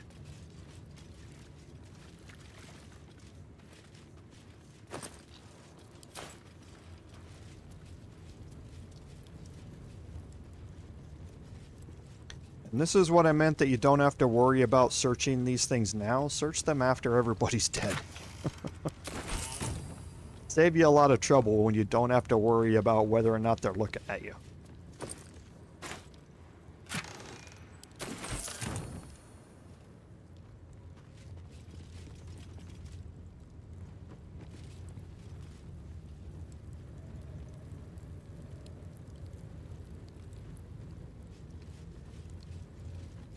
Okay, now we've just had this big fight here. Okay, so we got some more crafting supplies here.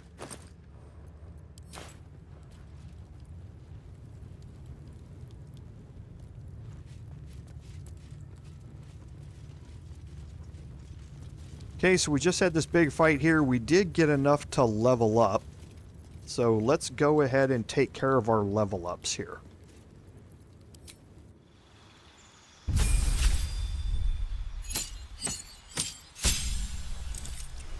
Okay, so at Paladin level 3, we've already explored. We know what we're going to get. At Warlock level 5, we're going to gain Deepened Pact. Blade Pact holders gain an extra attack with their Pact weapon. Now, we've talked about this very briefly before during character creation. The extra attack that is given to you here by my Pact of the Blade patron choice should not stack with the extra attack that I would gain at level 5 from a Paladin. However, in this game, it does stack with it, with one exception. And what that allows me to do is once I get to level 5 here, I gain an extra attack with my Pact weapon, and then if I get to level 5 in Paladin for a total level of 10, I would gain the extra attack from my Paladin class, and I would have 2 additional attacks every turn for a total of 3. Now, I said that this stacks with one exception, and that is the new Honor mode that they implemented in patch 5. Honor mode removes this from the game. If you're playing Honor mode, Deepened Pact extra attack does not stack with the extra attack from your class bonus. That is how tabletop rules are. That is how it was expected to be in the game. It wasn't. It just, there's an additional bonus here in the game that these two things stacked, and we were never entirely sure if it was intended to stack or not. Larian has made it very clear now that it was not intended to stack, and they're putting it back the way it should have been in Honor mode, but at the same time they're not nerfing everyone who still was trying to play a Hexblade Paladin type build based upon the fact that you were going to get those stacking extra attacks. So I think that was a good way of Larian to do it, rather than just going, oh, we made a mistake, we're going to nerf it, and you just have to deal with it. They kind of made a compromise here, knowing that we gave you something that probably wasn't intended, but a lot of people are doing it, and a lot of people are enjoying it. The game isn't broken because of it, but we might as well, if we're going to up the difficulty level for a brand new playthrough type difficulty level, we're going to turn it back to what it should be. So Deepened Pack does not stack with your extra attack in honor mode, but in here it will stack. Okay. So the next thing I want to look at is Eldritch Invocations. And this is where I'm going to kind of start to flesh out how this character is going to be used. And that's, I'm going to take Devil's Sight. Devil's Sight allows me to see normally in darkness, both magical and non-magical, out to a distance of 24 meters.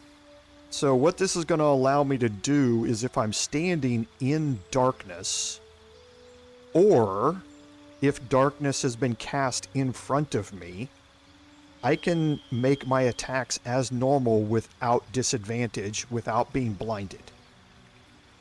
So, and since the other creatures that are in it might be blinded, I'm going to have advantage on attacks against them.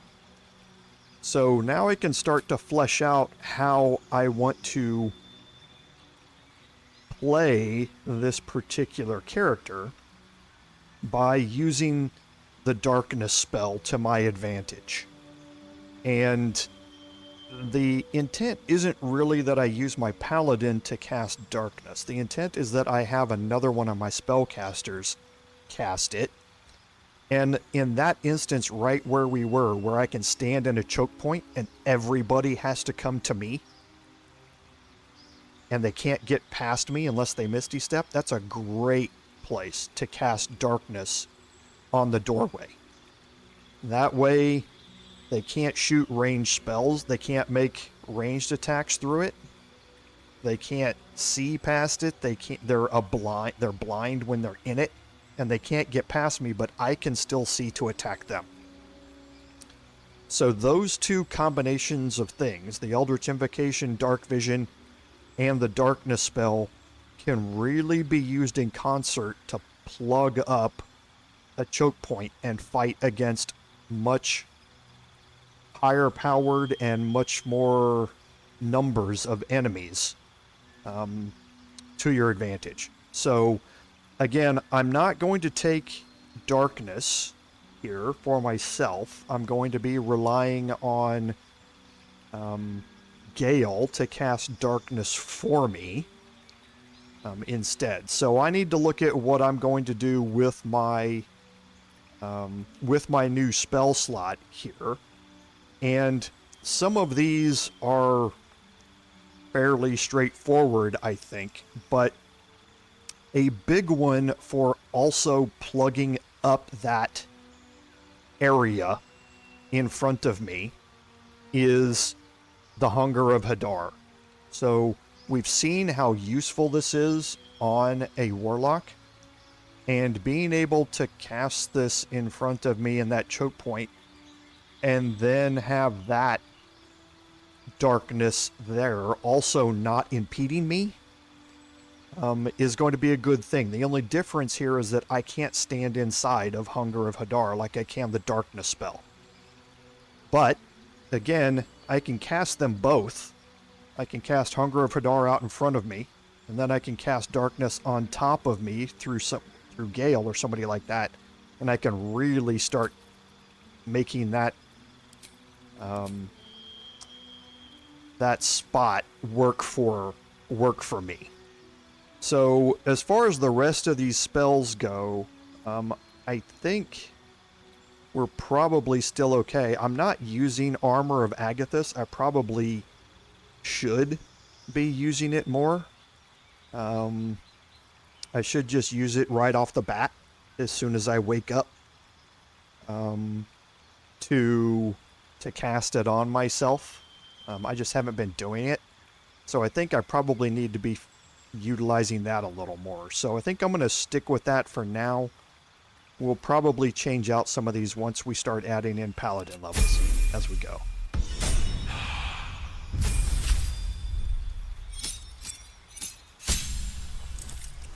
Okay. Shadowheart here gains some very important spells here. So she's unlocked her level 4 spell slots here. We've gained our level 4 spells. And they are incredibly useful, especially Banishment, but also Guardian of Faith. We've seen Guardian of Faith before. But she also gets Trickery Domain spells, and she gains Polymorph. We talked about this during the Bard playthrough. Now, for a single target, being able to isolate them and turn them into a harmless entity for an extended period of time of 5 turns can be incredibly useful. And that she gains that as part of her her Trickery Domain subclass. So very, very, very useful for her to have. So we want to start looking at swapping out some of these. So I don't care for Revivify nearly as much.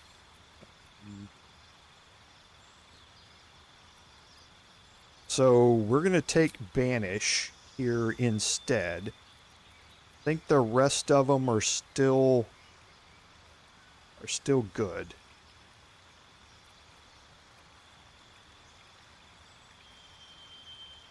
Daylight I don't need right now. It will become very useful in a couple of encounters that we're going to have later, but not right now, I don't think.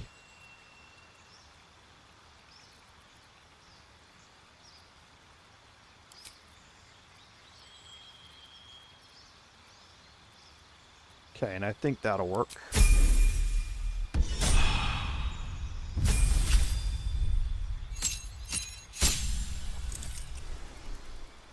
Okay, so for Gale here, he's gonna again unlock his level 4 spells, and level 4 for a wizard starts upping the damage a little bit. Wall of Fire is incredibly useful, again, for that AoE denial. So you cast Wall of Fire in a choke point. You cast Hunger of Hadar on top of it, and you set those 2 people off to the side, or put them where they can't get hit, and you've just got a whole choke point that's just full of damage. The same thing with Everard's Black Tentacles. It does the same thing, very similar to what, you know, a Hunger of Hadar type thing does, except everyone that walks in it gets 3d6 bludgeoning damage. It also smothers the creatures, so they can't move. They take that damage every turn, and attack rolls against them have advantage, while the entity's attack rolls and dexterity saving throws have disadvantage against it. Or against... dexterity saving throws have disadvantage. So if we throw this out there and then, you know, throw something else that they have a dex save to avoid half damage, they're going to have disadvantage on that. So your straight Ice Storm is your 6-meter area cold damage based AoE spell. Does bludgeoning damage and cold damage at the same time. We also have Conjure Minor Elemental. I played with it a bit in my personal playthrough. I didn't care for it as much at level 4. Later on, things can get a little better, but not starting off. Phantasmal Killer is great. This was the OP spell in tabletop for the longest time. So the creature takes 4d10 psychic damage per turn. They can't move. They have disadvantage on ability checks and attack rolls. So for a single target, again, holding them in place and damaging them at the same time while minimizing how much they can attack you, Phantasmal Killer's awesome. Odaluk's Resilient Sphere is just great. It always has been great. It always will be great. It is a sphere that blocks all incoming damage and spell effects. So you cast it on a target, you concentrate on it, and you can't take damage of any type, but you can't deal damage of any type or cast spells either.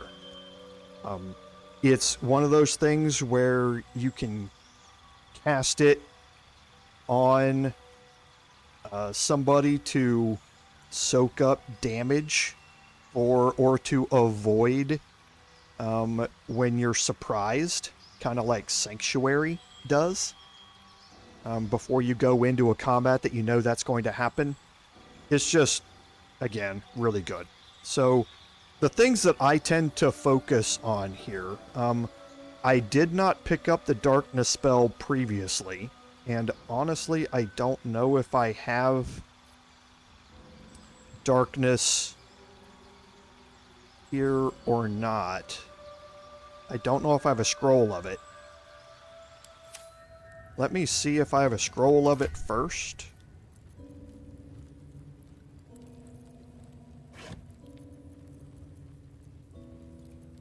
Okay, I do.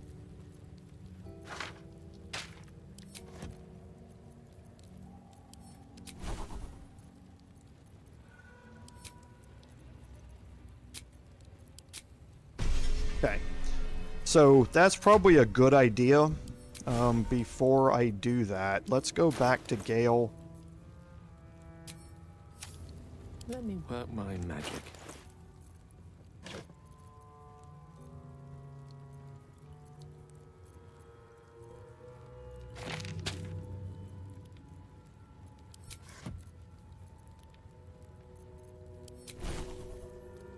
And let's see what all he can learn out of this so that I can remove those from the list of spells that I'm going to pick. So let's get all of the evocation spells out of the way first. Okay.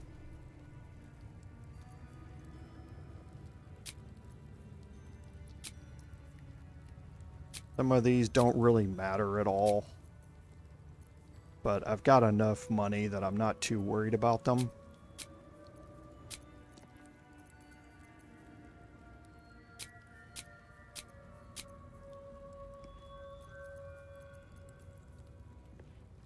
Don't need fire shield.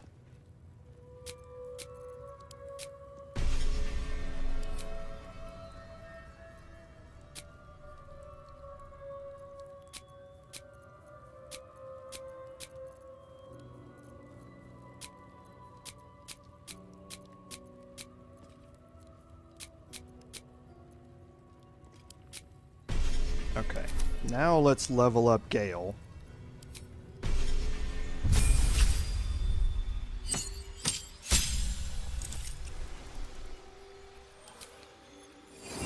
And now we've eliminated everything that he doesn't already know.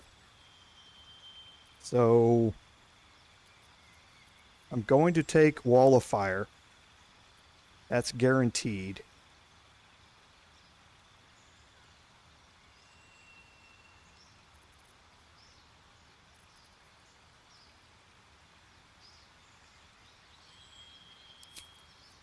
And I think I'm going to take Ice Storm as well. Those are two evocation spells.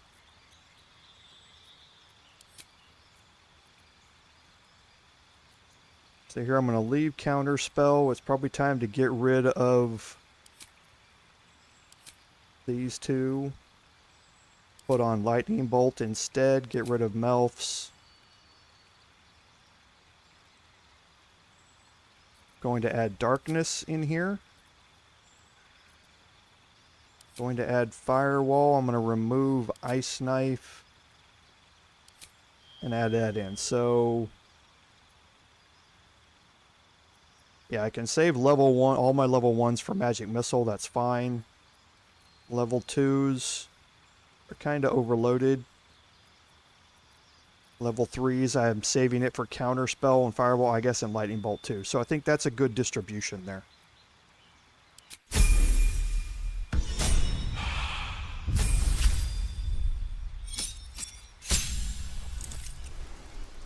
And now for Lae'zel, we're going to gain another superiority die, and my superiority die are D8s. So that's a big one. And then my maneuvers, I'm going to gain 2. Now, we talked about these a little bit. It's going to become harder and harder to hit the enemies as we go along here. So adding a 1d8 to my attack roll by spending a superiority die is going to help me hit much more often.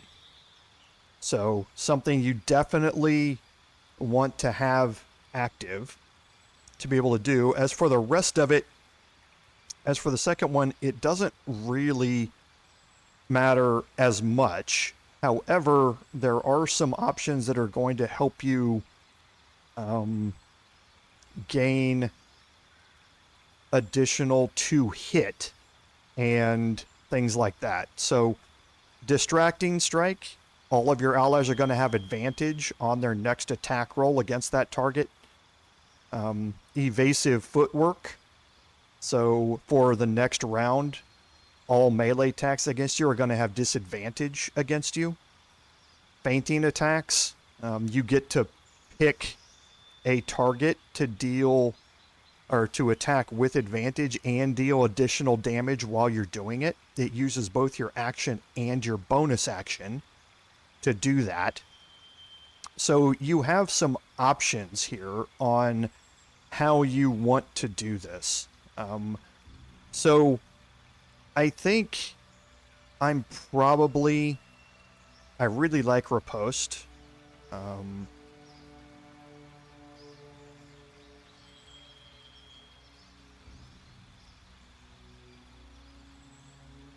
I think I am going to take Riposte. That's going to, whenever somebody attacks me and misses, I can use a superiority die to basically get an attack back at them with an additional 1d8 damage on top of it. Help me eliminate more enemies that are around me if I get, into that type of combat. But then also if somebody just misses me because of a higher, a high armor class, then I get to a basically free attack on them just by spending a superiority die. Okay. So, let's see where we are. Oh, I have the magic touch. Assume nothing. So we're out of high-level spells. Salutations. On Gale, we're out of low-level spells on Shadowheart. Indolence breeds madness. But for now, I think we're okay. So let's continue on out here. We're going to head out into the hallway here. Best be on my way. And you see, people are... And I'm going to close the door behind me. But you see everybody out here is not hostile towards me. So that entire encounter in there with the Infirmary is just...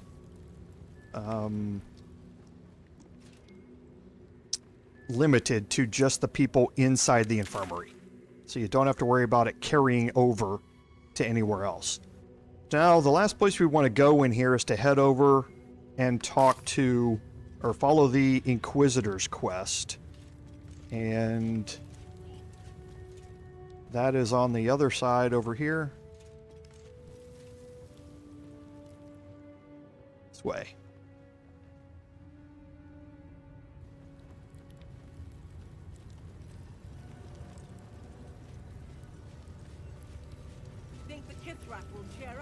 I think we all will, when this pestilent search is finally over.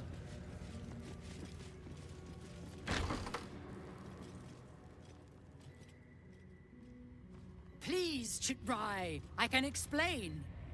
The latest batch of cultists knew nothing of the astral prism. They were just trying to find Moonrise. They all head there. My Gish have drafted plans to assault the tower. They are ready to fight, Chitrai. We could sift the missing artifact from the tower's ashes if you would give us... Quiet.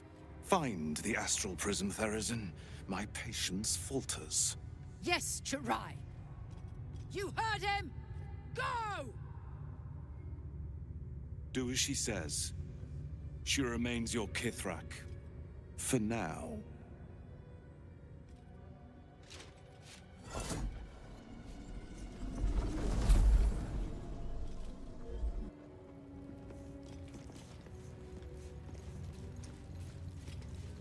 Hey, oh, and sorry, CK, I was busy explaining the level up.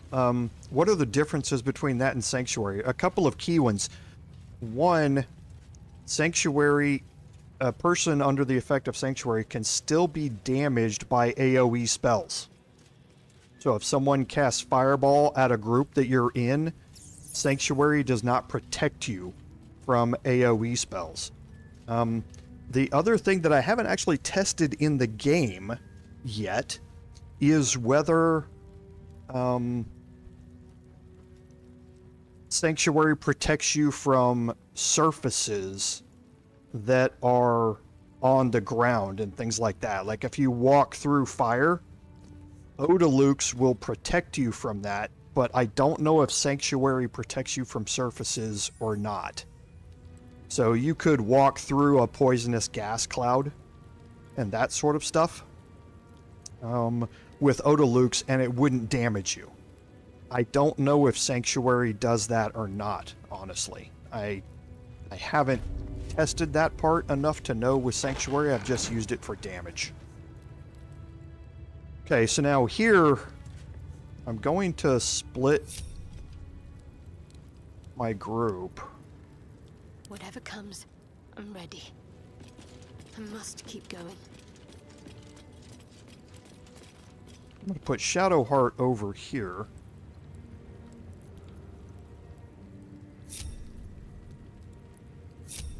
At least things have stayed interesting. Remember, Shadowheart has a fear of wolves. So if she gets within, you know, a certain distance of them, she's going to possibly become frightened. We've talked about how bad Frighten is. So we don't want to get Shadowheart near these. But if things go south here, I want her to be able to deal with the Ardent that's over here. I need a quick word. An istik in my creche. You are one of the mercenaries sent to bring the weapon.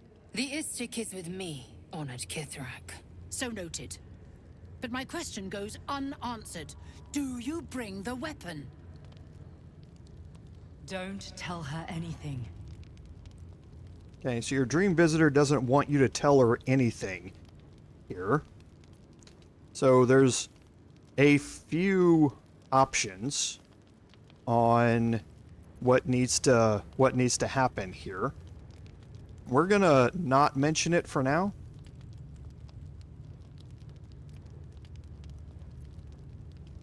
He speaks the truth, Kithrak. A Sharlak? Among us? Whom would you accuse? Okay, so here we're going to speak, we're going to try here.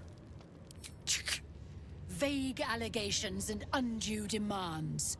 A poor introduction for an unproven istik. The very same said to hold the weapon we seek. Shemar Zala Vlaakith. Give it to me! At the end of the day, you're always going to end up here. And you have a choice. If you produce the artifact,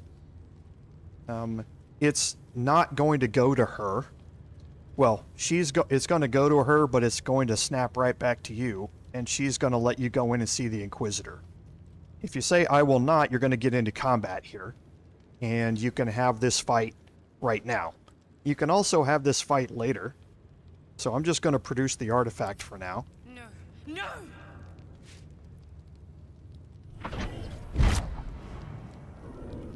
Yes. There it is. Exactly as described. The Inquisition will finally come to an end.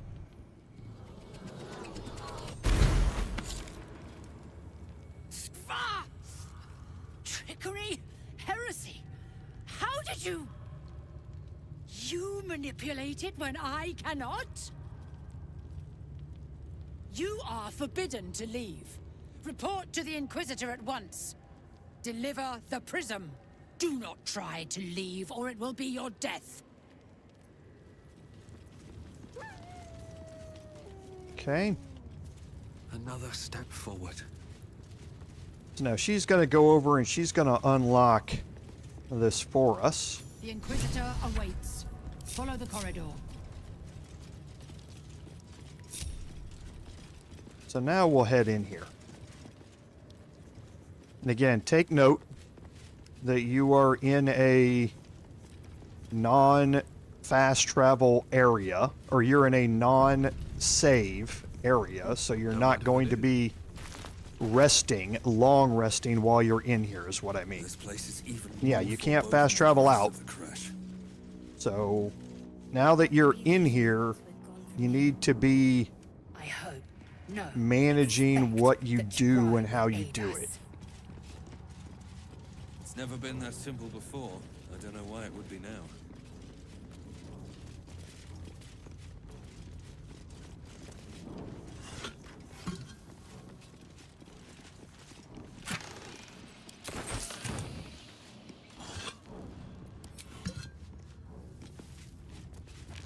Okay, there's nothing else out here on the sides. You don't have to worry about exploring out here.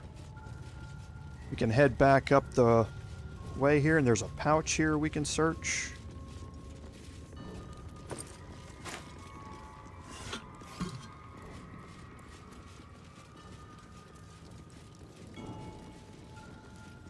And now, one thing I completely forgot about. Because I removed Astarion from the party.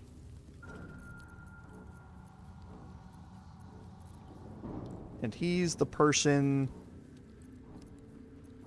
that I normally do it with.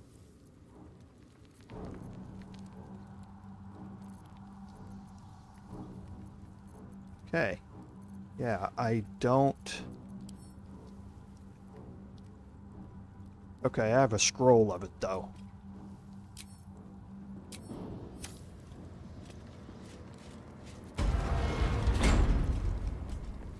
Okay, so here's the Inquisitor that you're here to meet with. Okay, so we have a warrior here, a raider over here, so melee-based, range-based. We have an Ardent on either side. These are your spellcasters, your wizard types. Then we have these two rooms off to the sides. Okay, we're going to head off to this room first, and we're going to do that by just making our way around the outside.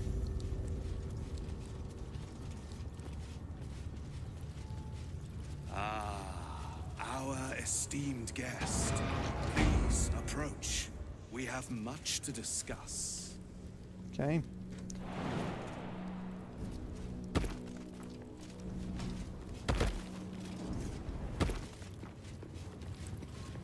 Okay, we're going to make our way in here. Now, we have a couple of plaques. Lathander blesses the rising, bountiful sun. Okay, so the sun rises in the east. East is this way, so we need to get this statue to face to the east.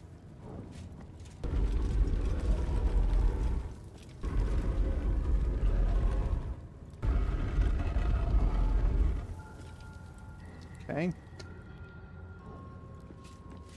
Lathander bids the setting sun a fond farewell. Okay, so the sun sets in the west. West is this way, so we need to have this statue face that way. Nothing. The statue starts to rotate, but its rusty mechanism jams stuck. Okay, now there's a couple of ways to deal with this. The first is that it's sturdy, so this material is rather strong. Only a hit that deals 10 damage can damage it.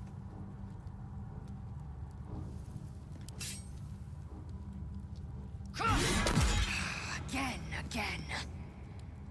Okay, it's immune to slashing damage. There is another way I can do this. Fight everything.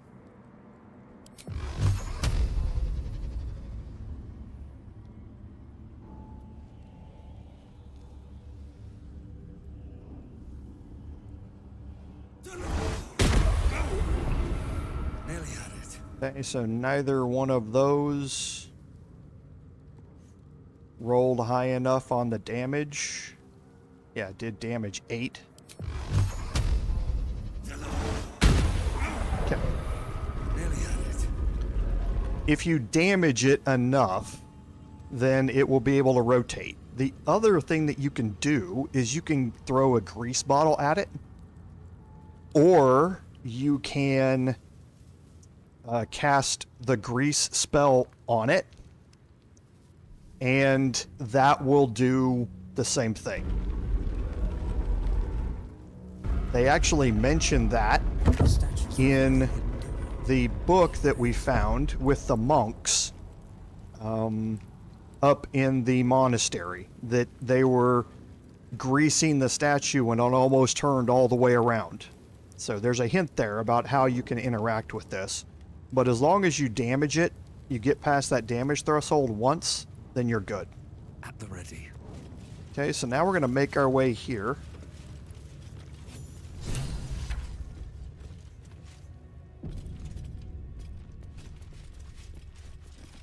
And now we're continuing on with the Blood of Lathander.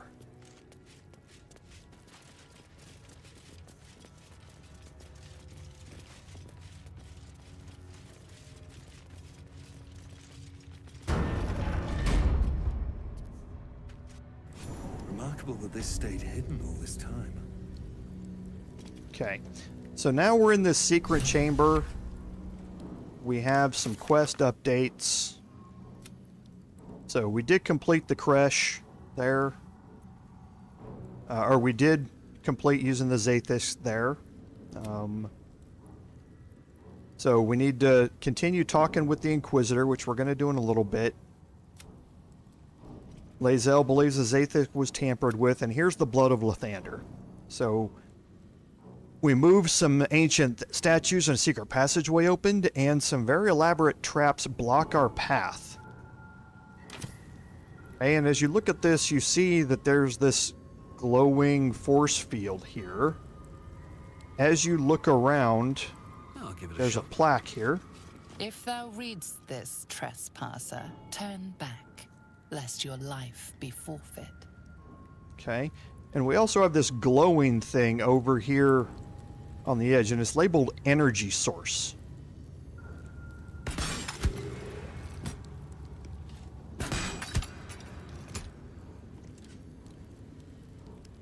Action, not reaction.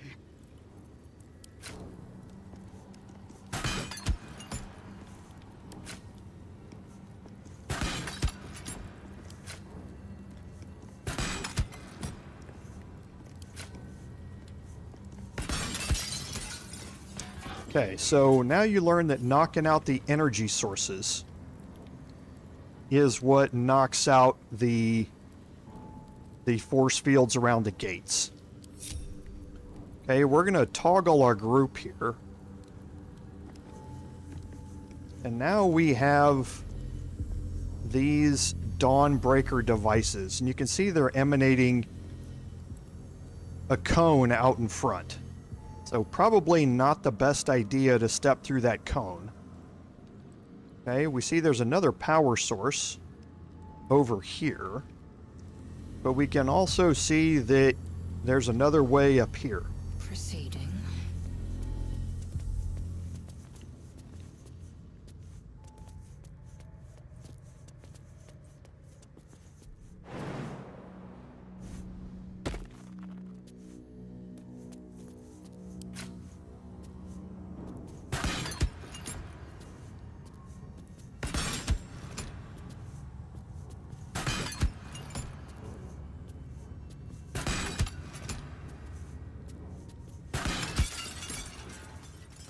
Okay.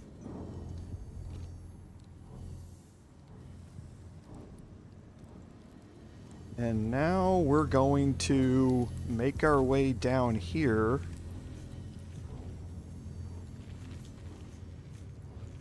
Now, if you enter into this cone, it's going to put you into turn-based mode, and you can easily just walk your way out of it.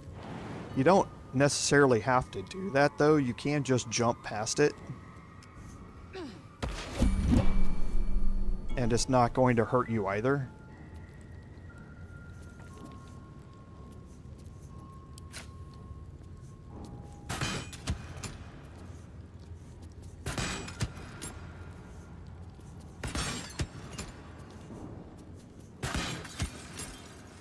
Okay. So now you've opened the door, but these are still active.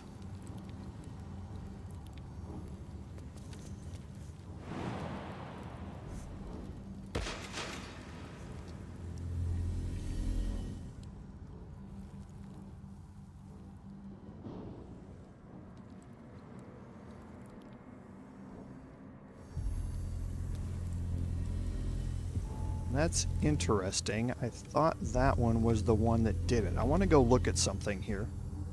Because again, it's been a while since I played this in my personal playthrough. I want to go check something.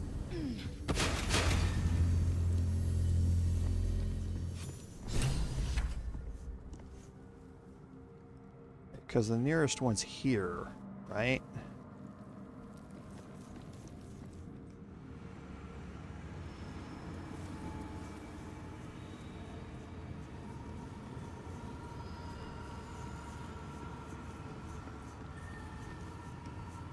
Survivors.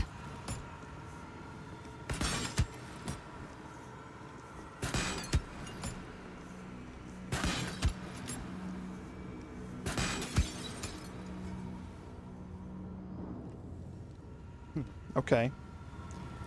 So it must not be because of that. It must be because once I pick it up. So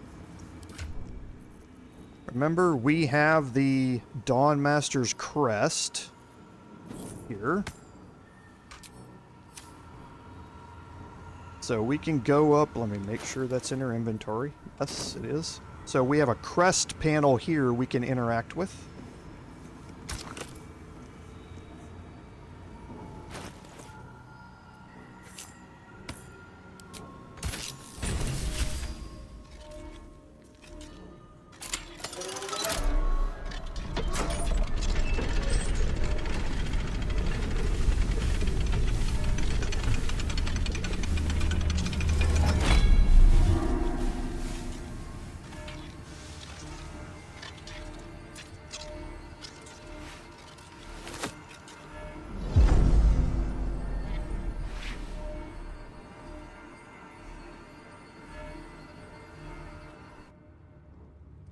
Okay, and we have completed Find the Blood of Lathander, and we received the Blood of Lathander item. Now, what will happen if you don't have the crest and you try and grab it? These solar machines will activate. And you see they all have 30 hit points apiece. You will have a 4-turn countdown before your game ends, basically. And in the 4 turns, you have to kill, or you have to destroy all 4 of these pillars here. Now they have 30 hit points apiece. Doing that with ranged damage can be quite difficult. So you really need to, your haste spells and your Eldritch Blasts really come into play with those. Being able to cast haste so that you can cast those a bunch of times, as opposed to just one. That sort of stuff really helps you with that. But while you're in here, you're going to have a limited amount of turns to do it. And yes, the traps turn off when you pick up the Blood of Lathander. Okay. So now let's look at what the Blood of Lathander is. It's our first legendary weapon. So with the Blood of Lathander, it's a mace, so you get 1d6 plus 4 bludgeoning damage out of it. The 1d4 radiant is because of Morning Lord's Radiance, that we still have that buff going on here. You get Lathander's Blessing. Once per long rest, when your hit points are reduced to 0, you regain 2 to 12 hit points. So it's like a free revivify, or a free restore once you're downed to bring you back up. In addition to that, all of your allies that are within 9 meters of you also regain 1d6 hit points. So the mace also has Lathander's Light, which means that whenever you have this thing on you, or whenever it's equipped, you're going to be shedding light in a 6-meter radius. Now that light serves the same function as daylight does. So in combat, fiends and undead standing in that light are blinded unless they succeed a Constitution saving throw. So when you get into a fight with entities that are light sensitive, Lathander's Light really comes into play, but also fiends and undead are going to be blinded by it unless they have succeed a Constitution saving throw. It is a +3 mace in and of itself. It also allows you once per long rest to cast Sunbeam. Sunbeam is like the radiant version of Lightning Bolt. You can cast it out in a line in front of you, and it causes 68 radiant damage and blinds all creatures in its path.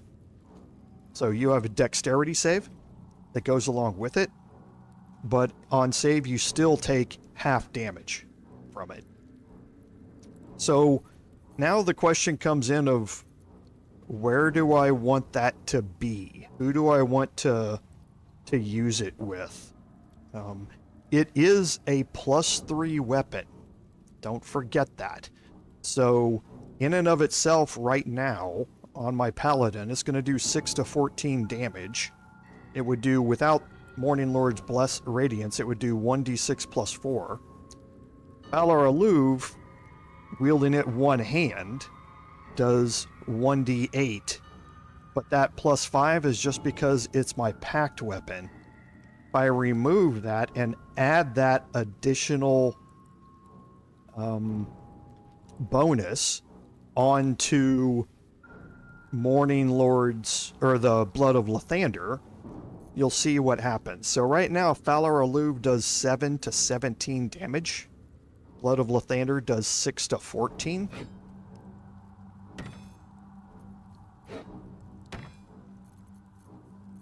Oh. Okay. So now if I bind that weapon,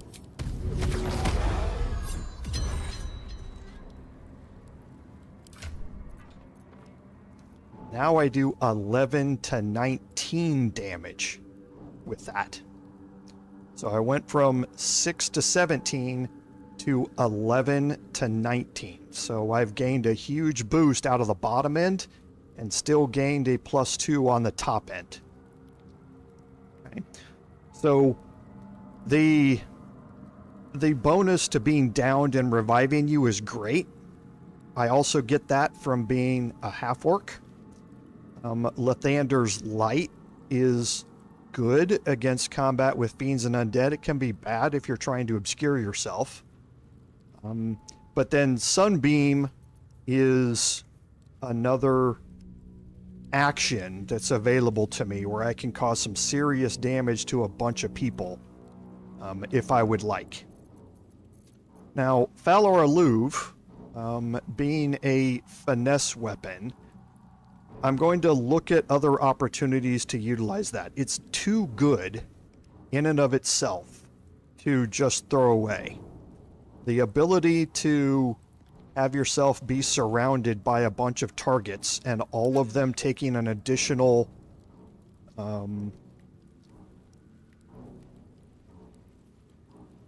additional 1d4 thunder damage from all attacks that hit it is just too important to pass up. It's just right now I don't have anybody that I would want to wield it yet. Okay. So What to do? I think that gets me a good spot here. So for the last 30 minutes, we're going to go over here and have this conversation. One day I'll catch And let's get on with it. Your desire? so Gale's going to be short his level 3 spells here, but he still does have level 4. Have a lot on my mind and, well, in it. Okay. Still do have an additional rest there. Blood? No. I do have my 2 level 3 spell slots here. I need to find a way forward.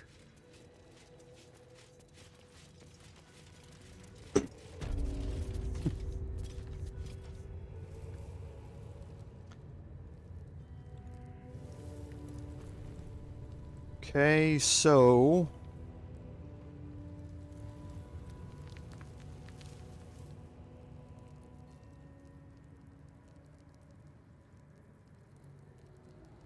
trying to think about how I want to play this.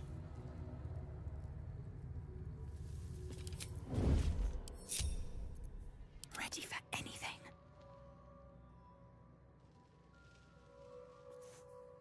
I can't afford to fail. My knees are starting to ache. With every breath, a purpose. Waiting with bated breath.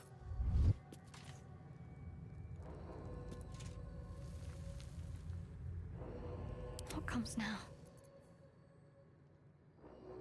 So she doesn't have any level 1 spell slots left.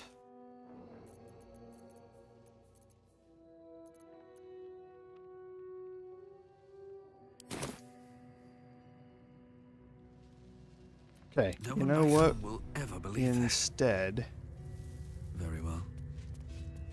we're going to move back here. I don't need any attention right now.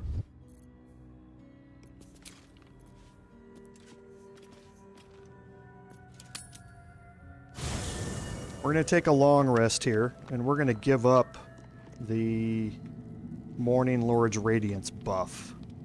Just because I want to get all of my action economy back. If not over, then through. Don't really care about any of the rest of it. I'm just going to go to bed.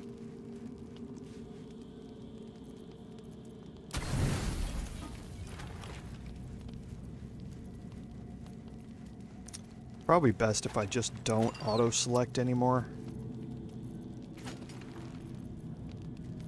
Got enough. It's probably just best if I just manually select these. Oh, I need 8.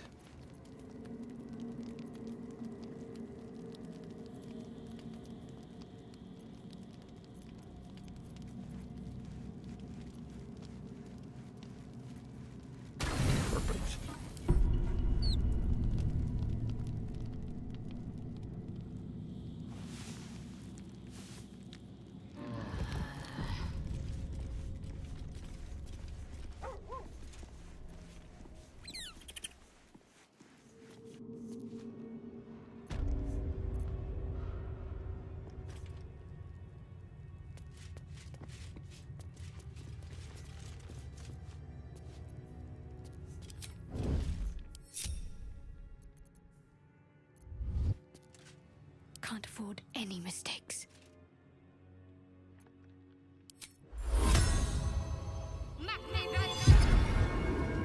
Quiet as a mouse. How much farther can I go?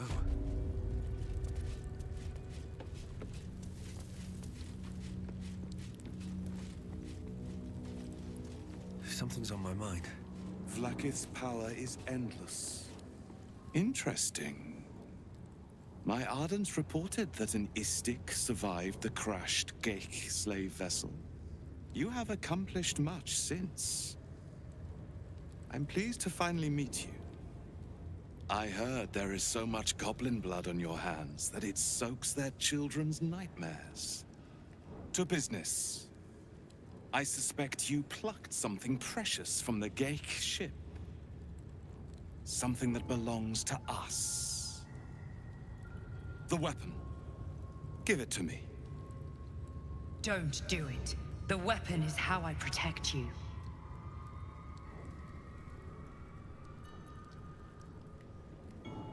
So, a warlock choice here. So I haven't played the Warlock option. That's interesting. The Geik are about to execute their grand design and you seek to bargain. Pahakva. The weapon. Now. Okay. So this is all going to end up in the same spot. The grand design is what all Geik seek.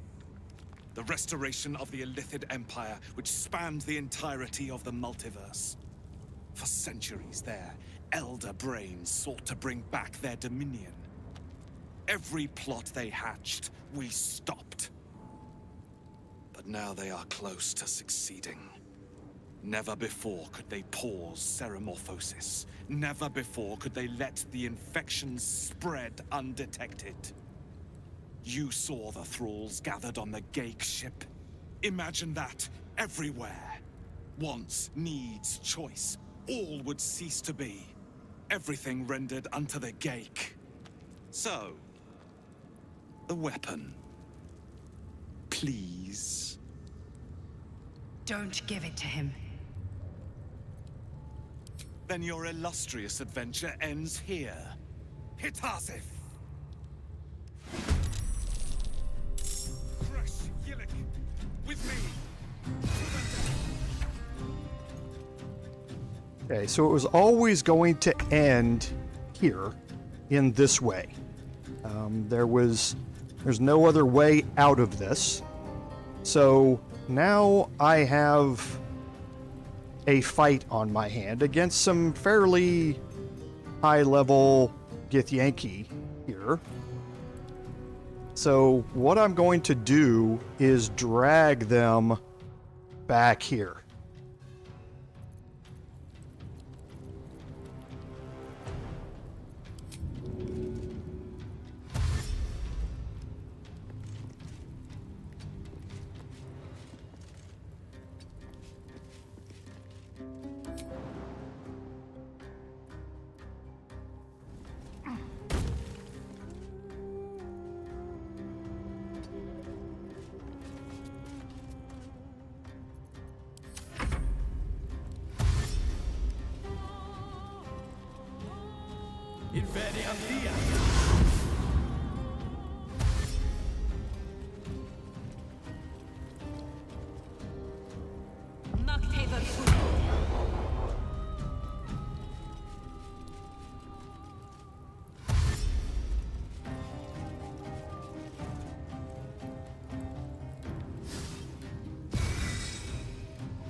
Okay, and I'm going to stop myself right here.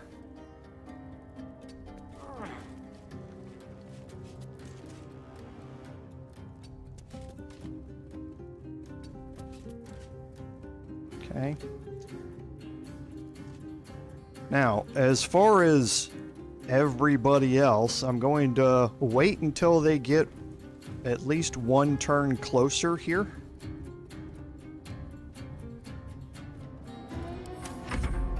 Because I still have Sanctuary and everybody's going to be dashing to get toward me. Hey, if you stand in the middle of everybody, you're needlessly taking damage, in my opinion. Impressive resistance, but futile.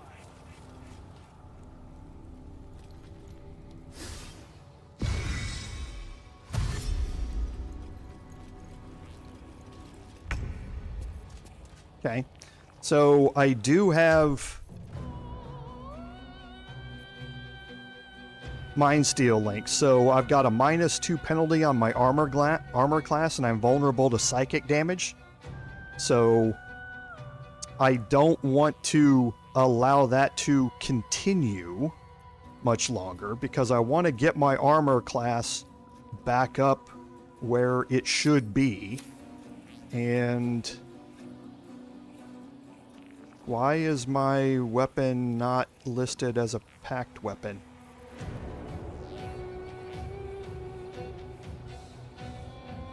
I didn't bind it when I came out of the long rest. I bound it before I went into the long rest and didn't bind it when I came out. Oh. Mistake number one. Mistake number one.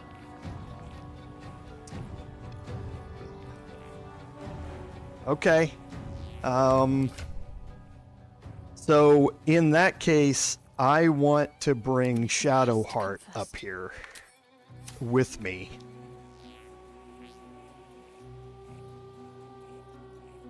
I see a way.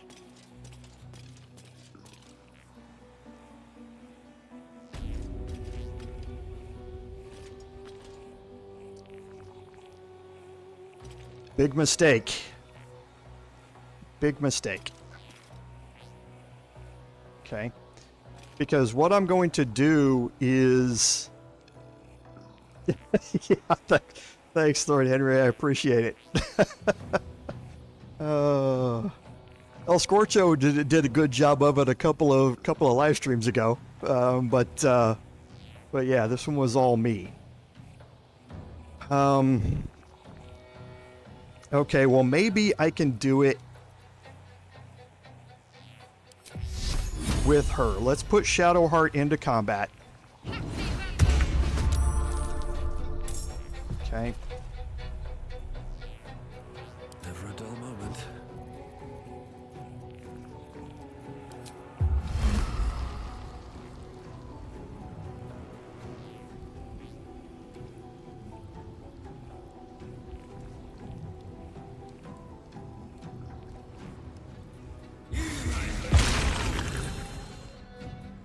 Okay. And now I would like for him to get around this corner a little bit. This is no fun at all. I had a whole plan for this. I was going to cast Darkness on top of him as well, but I don't know if he can hold his concentration without that additional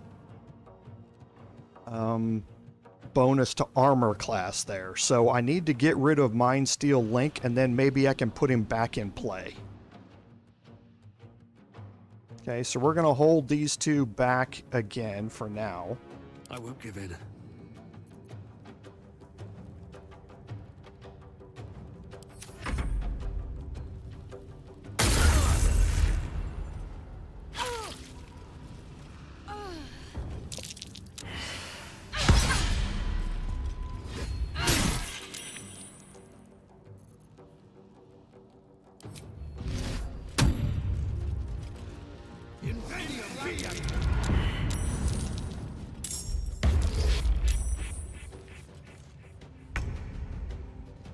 Okay, so here I'm going to focus him down now. And who's next? This raider in the back, not too worried about that. I was hoping they would have used their Misty Step prior to this, but they didn't. So I got the Inquisitor who Misty Stepped through. And then when I opened this up, I opened up the jump for the warrior to jump in here. So I would like to get somebody back into that spot so that they can't jump in here again. But for now, I need to just focus on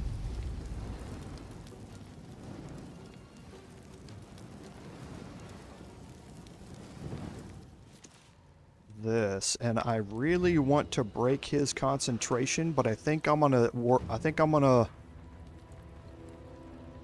rely on them to do it. So let's move here.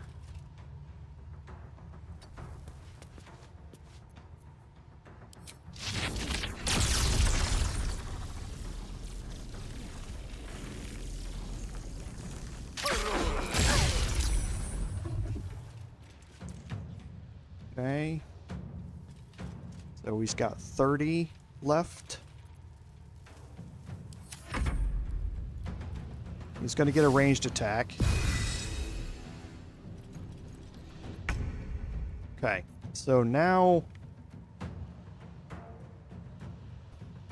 I really want to get rid of this guy so I can plug this hole up again with Shadowheart. That means he's going to get an attack after this. But I can come up and occupy him with Lae'zel. So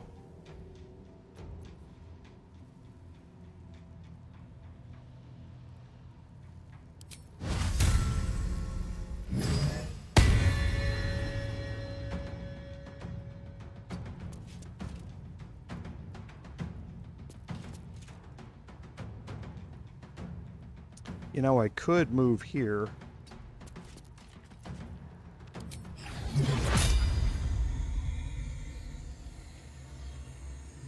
And utilize Sunbeam on all of them.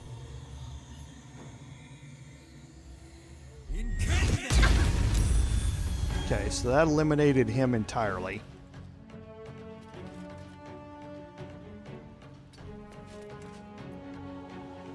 Got to focus. Okay, so he's got 12 hit points left. So I'm threatened, right? Yes, I am. So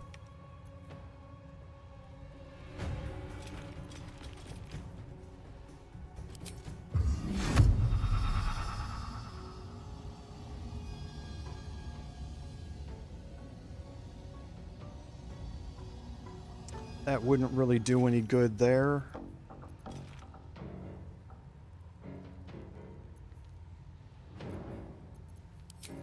Pretty sure there's going to be a really low chance, yeah, because I'm threatened.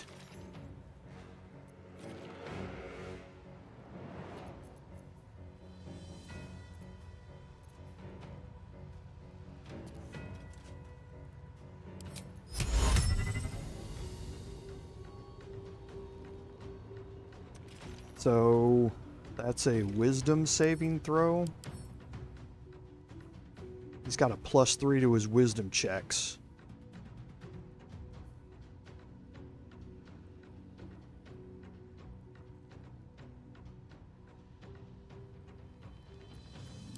I really want to remove that. It's only a 20% chance again because I'm threatened. I really need to remove this guy. The problem is whether or not I can hit him.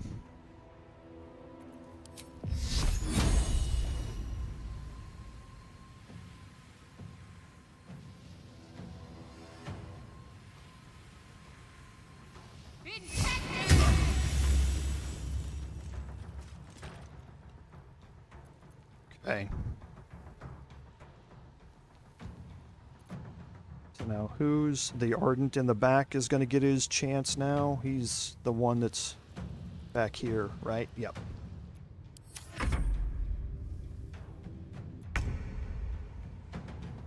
Okay, so now for Lae'zel, we're just going to get her up here into the fight. So she's got 55% chance on this. Taking position. We're going to precision. So now it's a 75% chance to hit. I'm going to try and get him frightened first.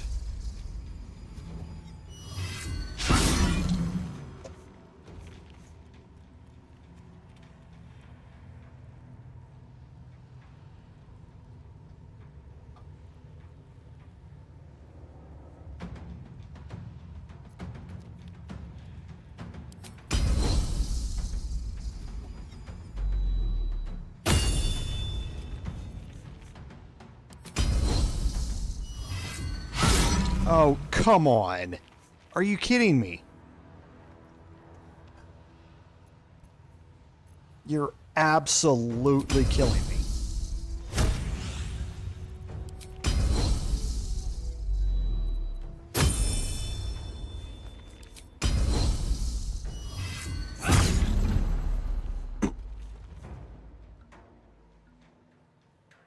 Okay, so at least he's frightened now.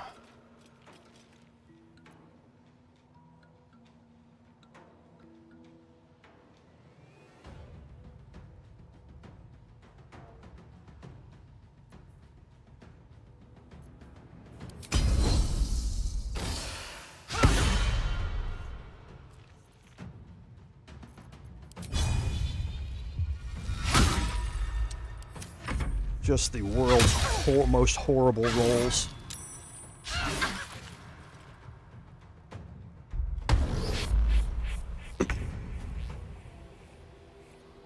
Okay, so that's going to quickly become a problem.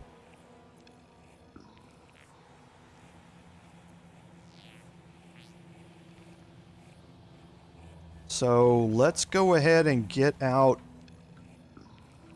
our magic missile here and start causing damage. All I need to do is slightly damage him to remove that.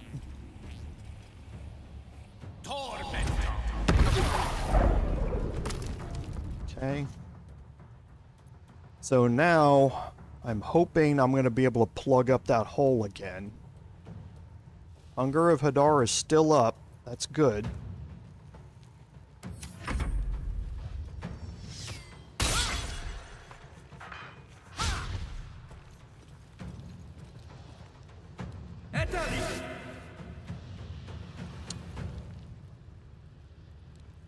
He cast Misty Step on the Ardent? What?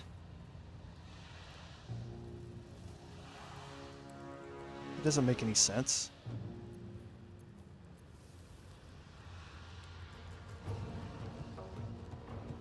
Well, I'll counterspell it. I don't know what he was what that move was actually planning to be. Okay, so now 65% chance here because my melee attack's also at 65%. So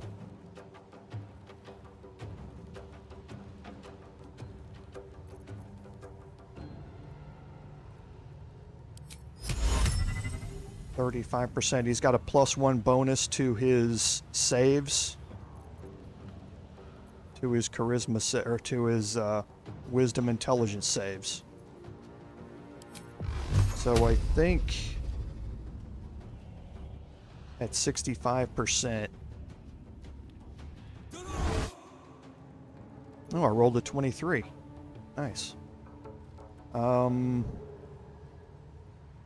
Sure, I can crit that. Okay.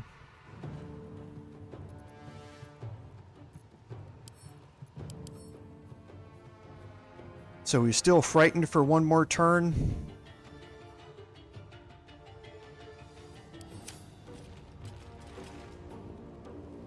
Okay, and I don't think any of these two guys are actually going to come towards me, so I'm going to move in here. Breathe deep and move.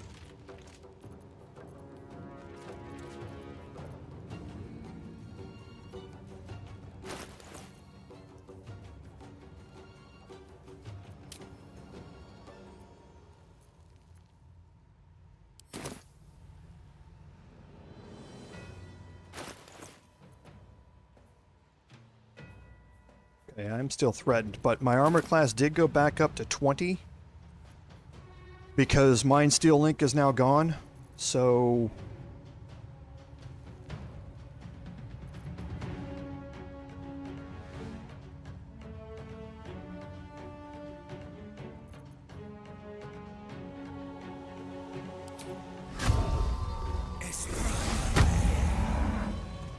I'm ready.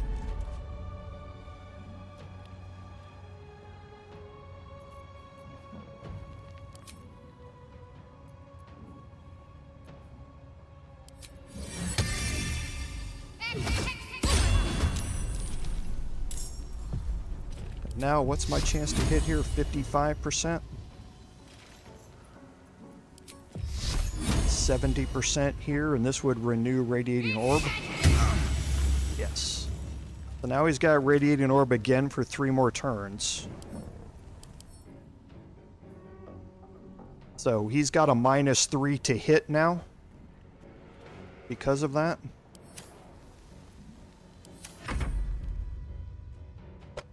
And if he's going to sit back there and not do anything, I'm going to let him.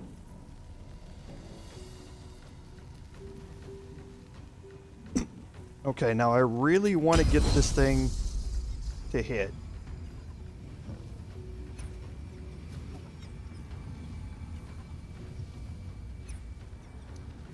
Oh, he's one more turn of frightened. Let's see if we can renew the frighten instead. Okay. So he's frightened again for now 2 more turns.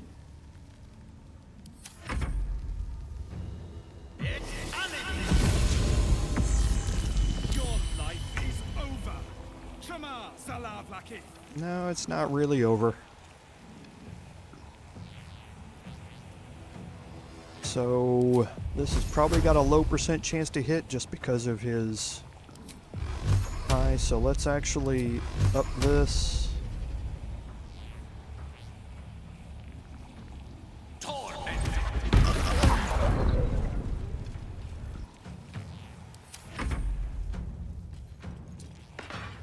Okay, so he removed my concentration.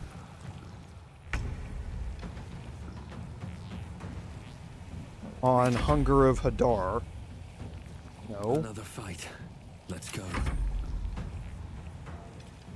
So 45% chance. I need to give myself a better chance to hit than that.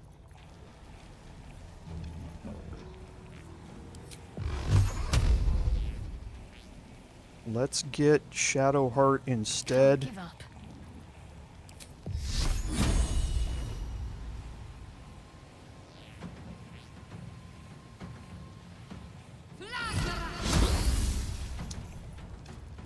Okay.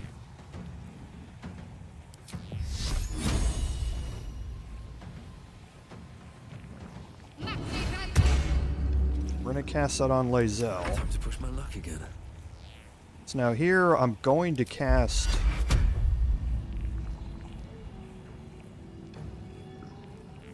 Blast, just so I can up my to hit here.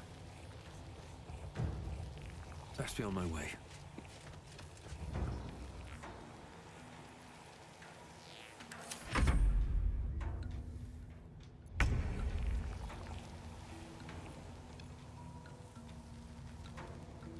Let my name be known.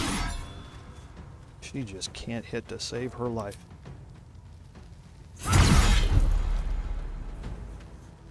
Okay.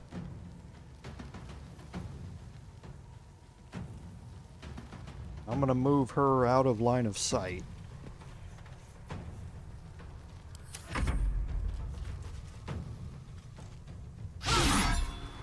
Just can't hit. Okay.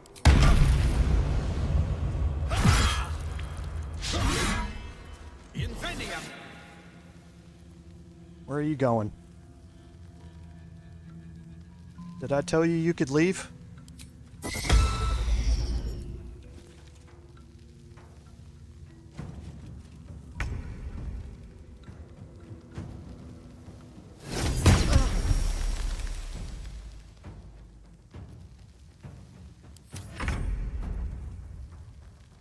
Okay, so Gale can still move here.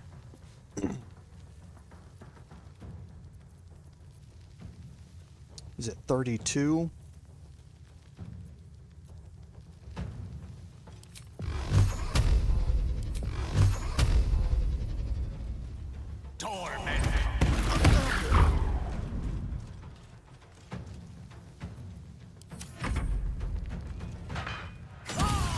Oh, come on. Okay, so now we've got a much better chance to hit here. Of course not.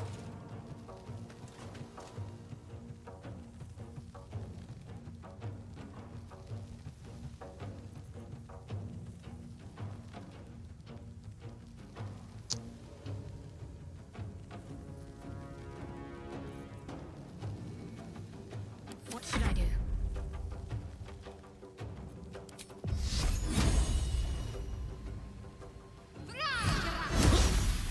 All these 65% chances to hit are just missing. It's actually a little crazy at this point.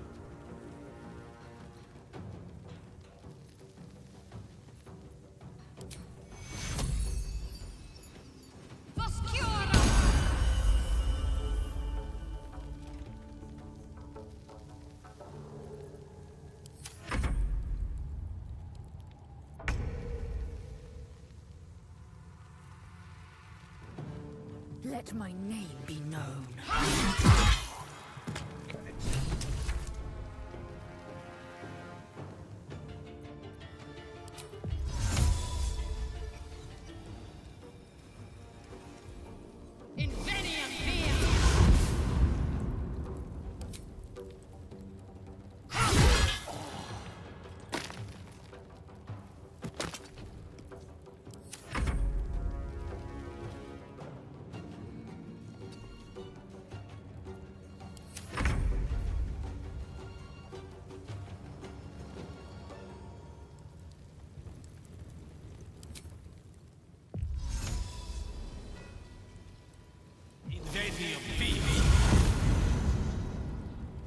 Still breathing, despite everything.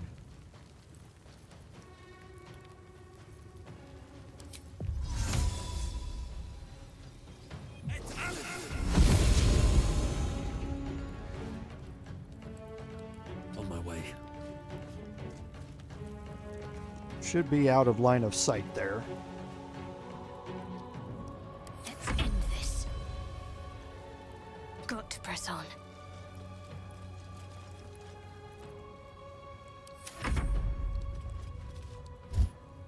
Okay, good. So I'll counterspell that.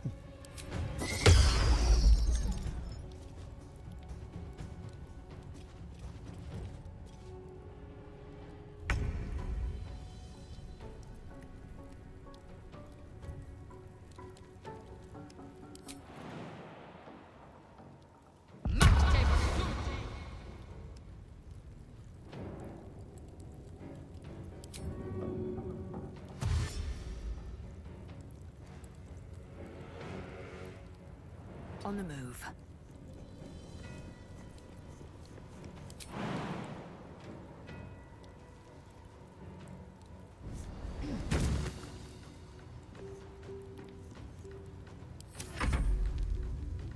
He's never going to get here in time, but doesn't matter. May it please, Mistra. Don't think I have line of sight on anything here.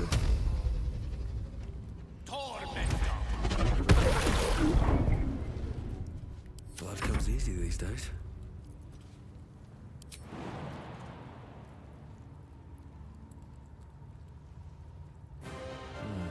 Seems like the best way.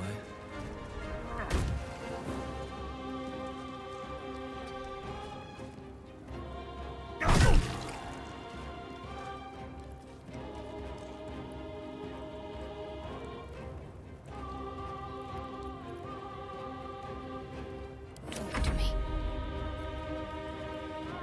Onward.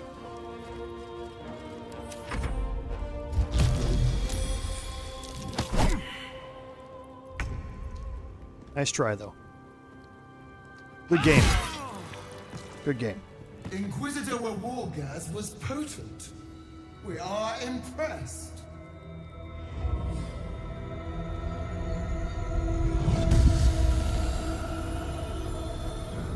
My queen.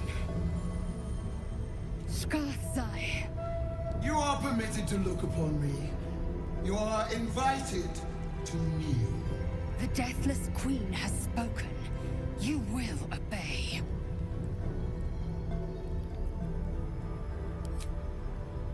Who am I? I am Vlaakith, undying queen of the noble Githyanki, God Regent of the Six Arms of Turnaroth.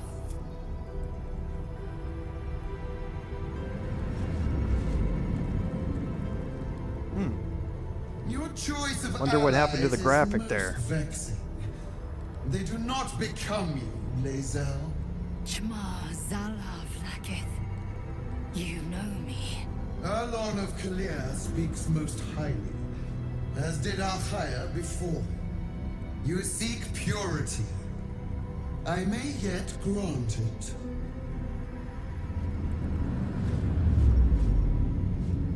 Istik, you bear that which is ours. But are you friend, or are you thief?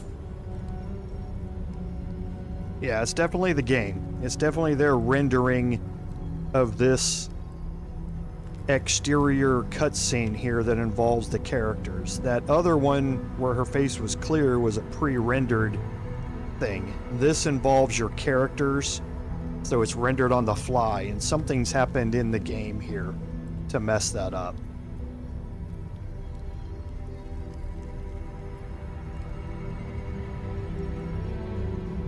No! It is not yours! To own something is to know it. That weapon you carry. The astral prison. It is corrupted. I will cleanse it for you, my queen. Tell me how.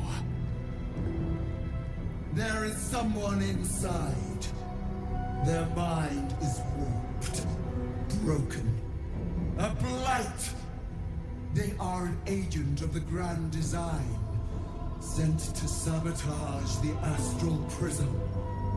Our last defense against the return of the Illithid Empire. As long as they live, the prison is compromised. Kill them! Do this, and I will cleanse you and your allies. Do this, and ascend! Ascension. My queen. An honor gained. A burden borne. You must accept. Refuse, and you will know my fury.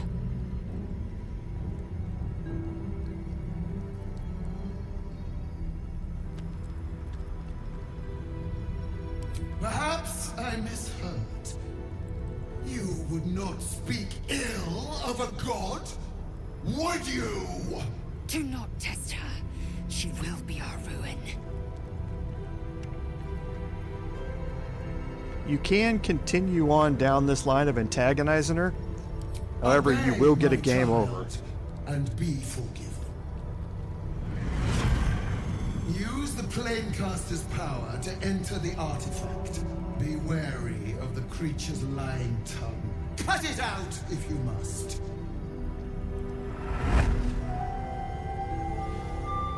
You will not leave this room until it is done. Shma Zala Vlaakith. We will not waste a second.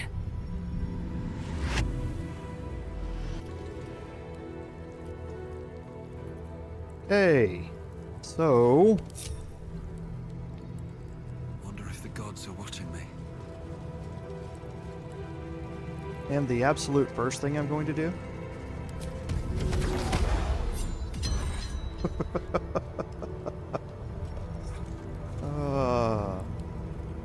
Okay, so... Don't know why the cutscene glitched out there, but you got the gist of it. She is obviously has another agenda here, and she wants us to go find whoever is inside of the prism here and make sure that that they are eliminated. We have learned a little bit through our